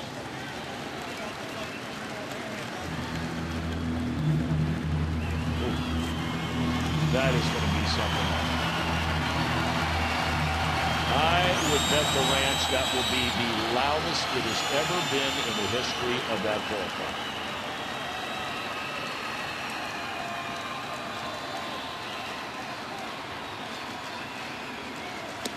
1 ball and 2 strikes to Todd Frazier. Well, it was pretty loud, as I remember, just a couple of years ago, was it, when they had the reunion of the Big Red Machine come back, and they had Pete Rose take his spot at third base. That was a tumultuous roar.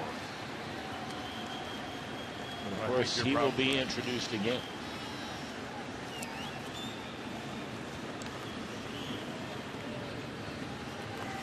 And it's not easy. Well, when you look through Reds history, not easy for a fan to pick the 4 franchise players. I mean, you have your favorites, but it doesn't mean that your favorites were the best ones.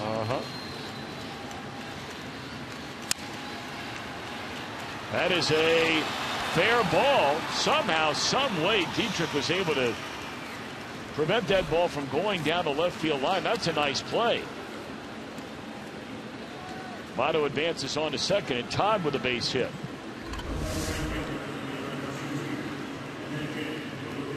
Had a lot of spin on that ball, and he just runs over, realizing he's not going to make a play, but he saves at least a runner going to third base by knocking that ball down, and maybe even a run. With 2 outs, Votto running on contact. This little mini rally has happened so quickly that Dan Jennings, the manager of the Marlins, has not had a chance to get anybody loose in the bullpen. So no lefty ready for Jay Bruce.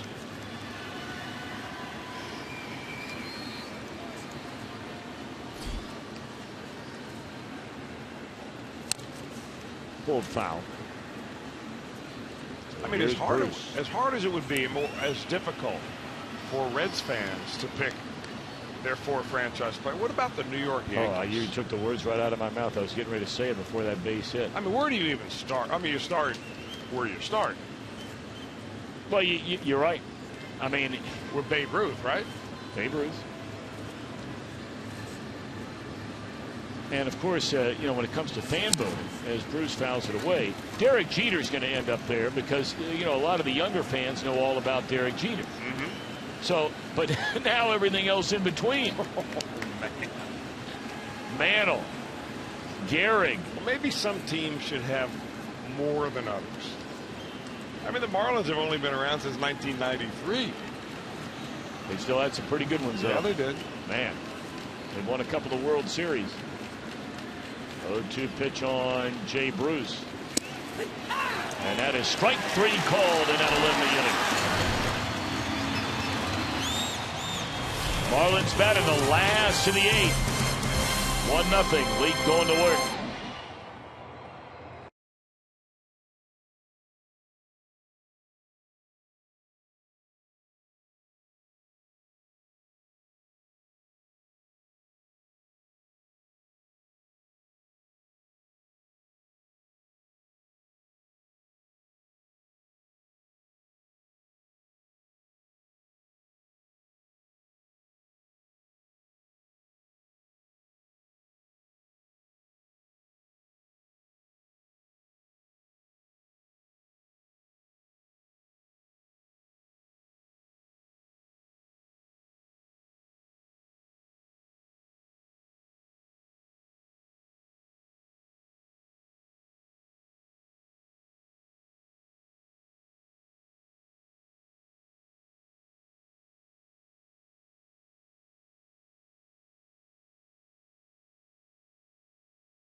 "72 hours is made just for you."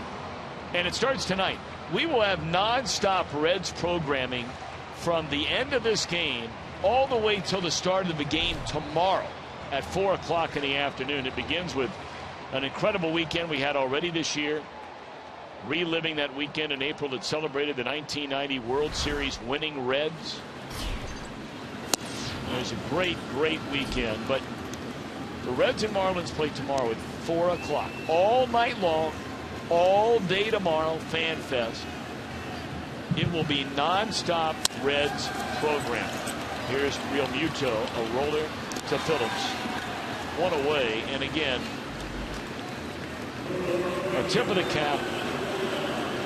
Jeff McCoy, Brian Giesenslaw, Jim Day, Ron Millinor, and Kent Dreamweaver behind the scenes, producing and putting so much of this stuff together.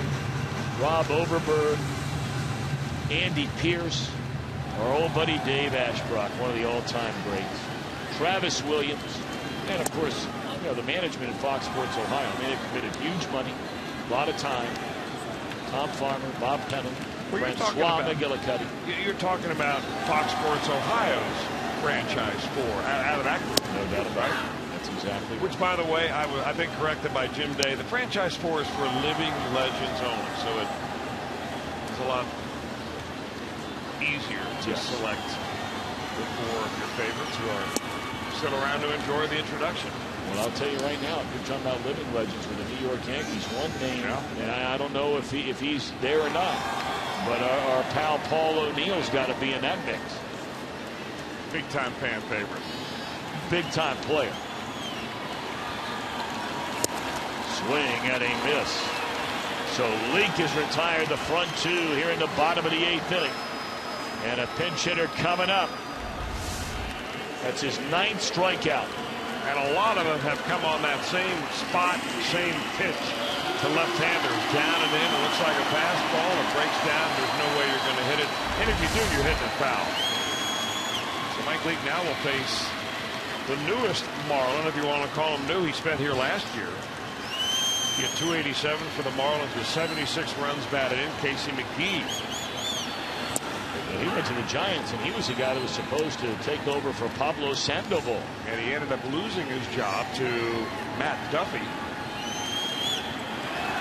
He just got off to a terrible start and never stopped. So to note, Leake with 9 strikeouts. It's the 3rd time this year he's done it, which is a season high. Did it in April against the Cubs, and did it in Philadelphia June the 3rd. If you're wondering, his career high for strikeouts in a game, 12.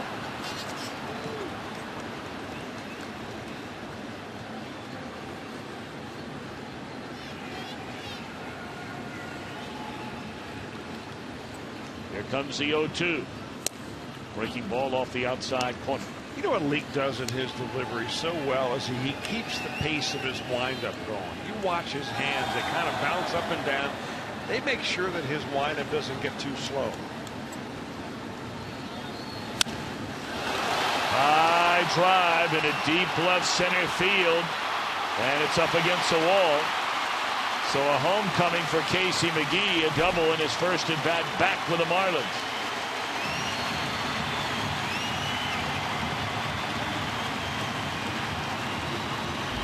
Now, one of the few mistakes that Mike Leake has made on the night, he kind of hangs his ball up and in. McGee, short arms, very powerful, good on the inside pitch, and drives it to the gap in left center.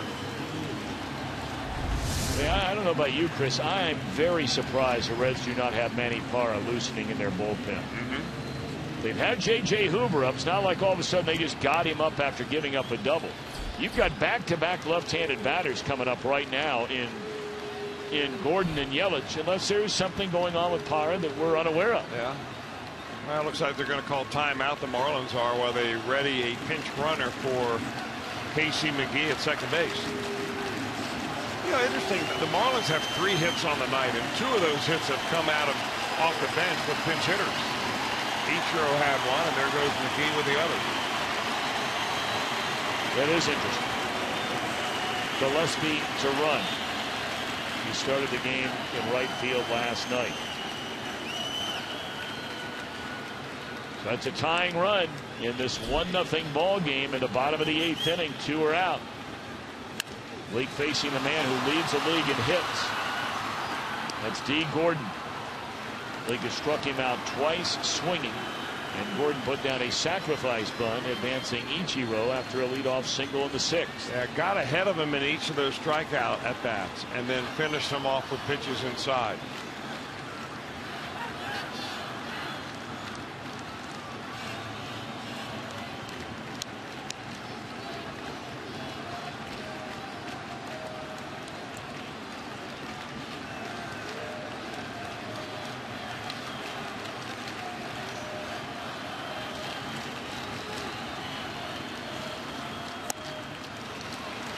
Now ahead 0-2.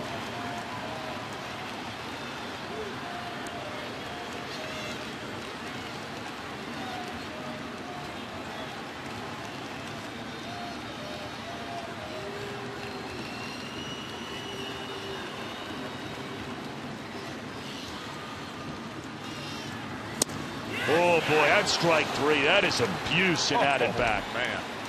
I mean, Leake just chews him up and spits him out and walks back to the dugout. 10 strikeouts, a season high for Mike Leake.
presented by your local Toyota dealers, proud sponsor of the Cincinnati Reds. Saturday, July the 18th, the Reds take on the Cleveland Indians. You can be there for as low as $12. And don't forget, the first 25,000 fans in attendance receive an exclusive Get Your Stash On t-shirt. Thanks to Arm and Howard, your stash. 381-REDS. Mike Leake really delivering the goods here tonight. Receiving congratulations from his teammates, which leads you to believe his night is over. Aroldis Chapman cranking it up in the bullpen. You know, we were starting to wonder without looking at some of the numbers.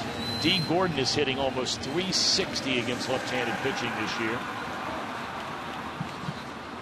And Leake the hot hand. Ryan Price deciding to stay with him, and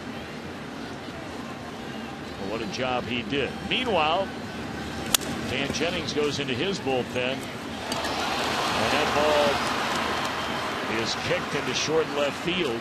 Would have been a close play.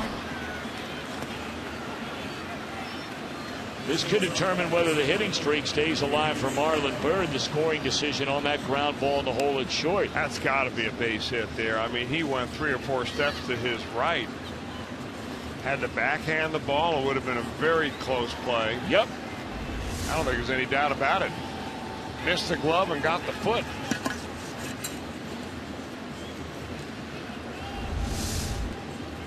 So the hitting streak continues for Marlon Byrd, an infield single. And now Suarez for the asked to bunt.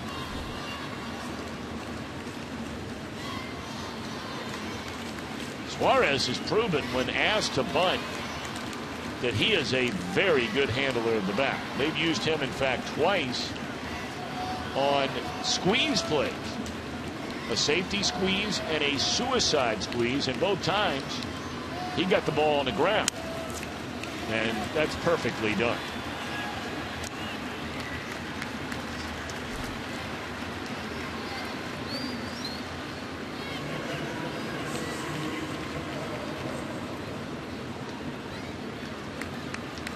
Love that run to get home from second base here, and that'll be up to Tucker Barnhart, and then a pinch hitter for Mike Leake. A good time for Tucker to shorten up that swing a little bit. It seems like it's gotten big again, especially when he chases the pitches up above his belt.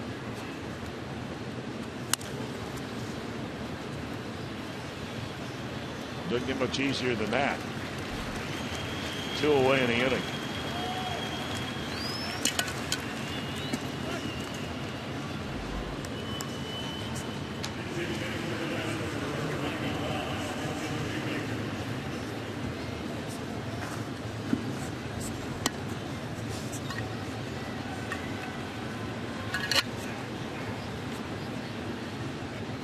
Skip Schumacher has been very good off the Reds bench. 4 doubles, 3 RBIs.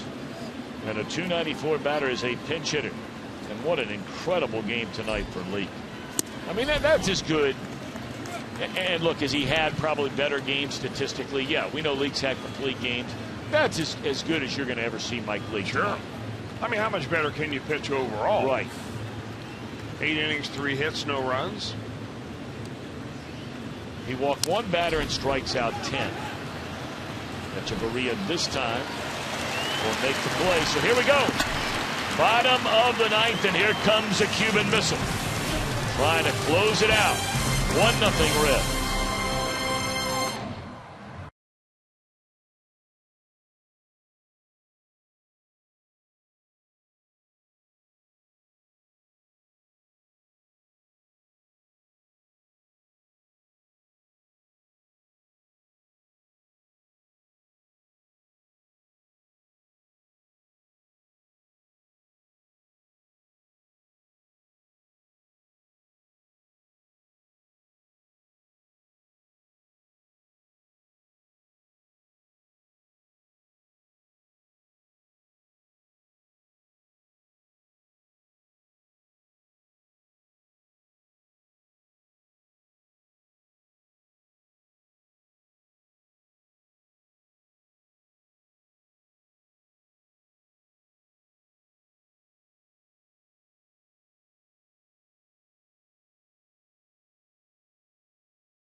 by Performance Kings Honda. We'll break it all down for you, and we invite you to get ready.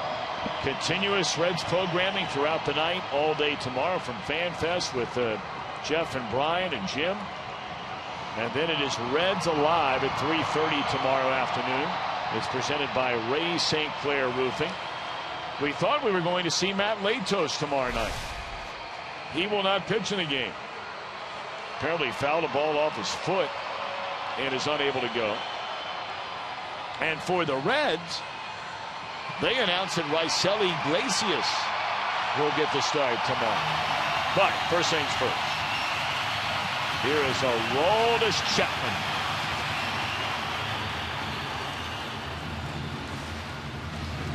Reds lead 1-0.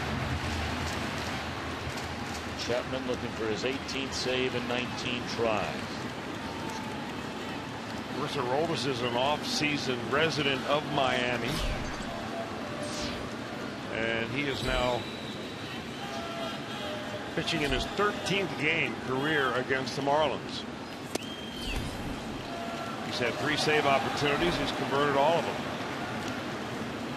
including a game back in June when the Reds beat the Marlins 5-2. Nailed down the save on the 21st.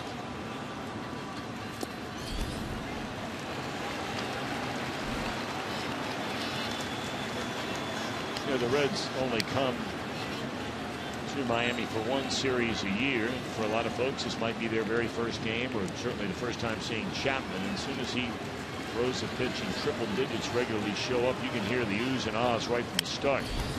Swinging a foul ball out of play. He'll face the left-handed batting Yelich, then the right-handed batting Echevarria, and the left-handed batting Justin Bour, if they stick with Bour. And he's a guy that's more than capable of tying this game with one big crack in the back.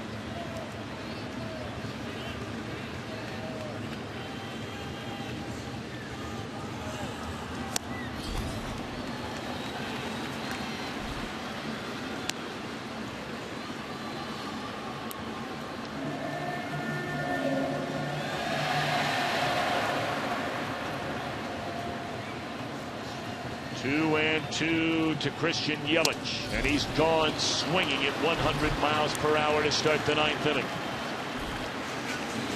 Now, they got behind Yelich 2 balls and no strikes, but came right back with 3 consecutive strikes to put him away. Chapman has walked at least a batter in 3 of his last 4 ball games, but he more than often strikes out at least 2 in an inning. In fact, the last time he was out there against the Marlins, he struck out the side in that save back in June. 102. Listen to the crowd.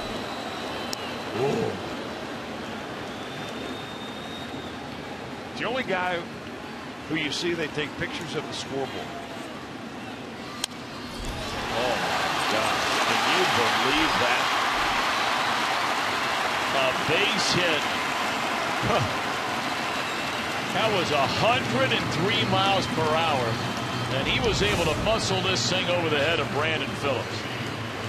That's unbelievable. Well, I thought that, didn't Bryce Harper get a base hit off of a pitch that Chapman threw at 102 miles an hour? Yeah, but it was smoked. Yeah, but it set a record, though, for a base hit off the fastest pitch ever recorded.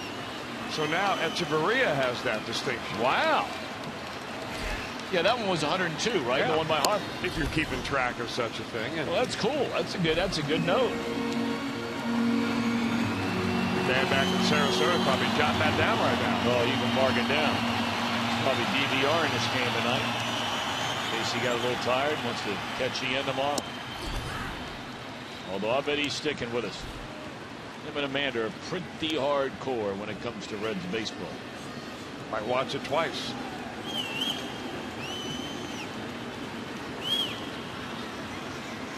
1-1 to Bour. Ooh. Yeah. Ooh. Get out of there. Those are the ones when I used to do the games with Mark Grace. His only reply would be, when that bat would shatter, would be, "Oh dear."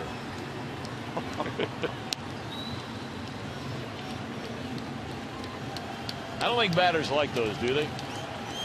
At 102. Way too close to the hands.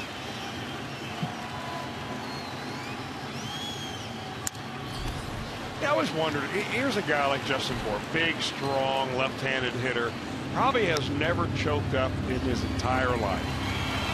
But do you even give a thought to it? Maybe just a little bit with a guy throwing 103? I think he's still down there right on the knob. 1-2 to Boyd, tying run at first, 1 out in the ninth. Got him swinging at 103 miles per hour by Chapman. Oh, goodness. 1 more to go.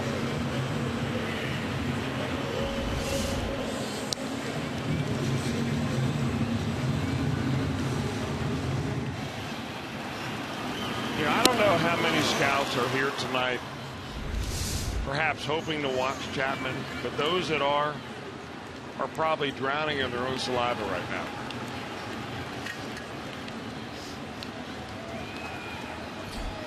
And there are a lot of them. Man, now that's exciting. I mean, he's the only guy in baseball that can come in and throw 103 miles an hour. Yep. Maybe the only guy in the world.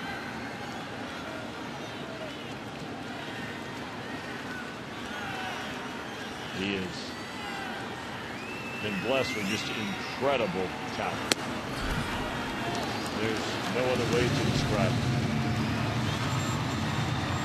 No man, as we know, is perfect, and Chapman from time to time has a hiccup.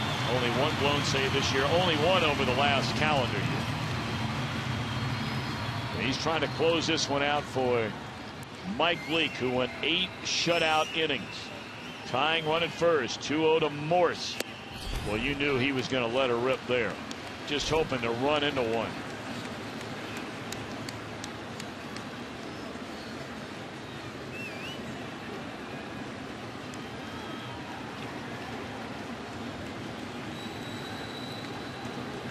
Two balls and a strike.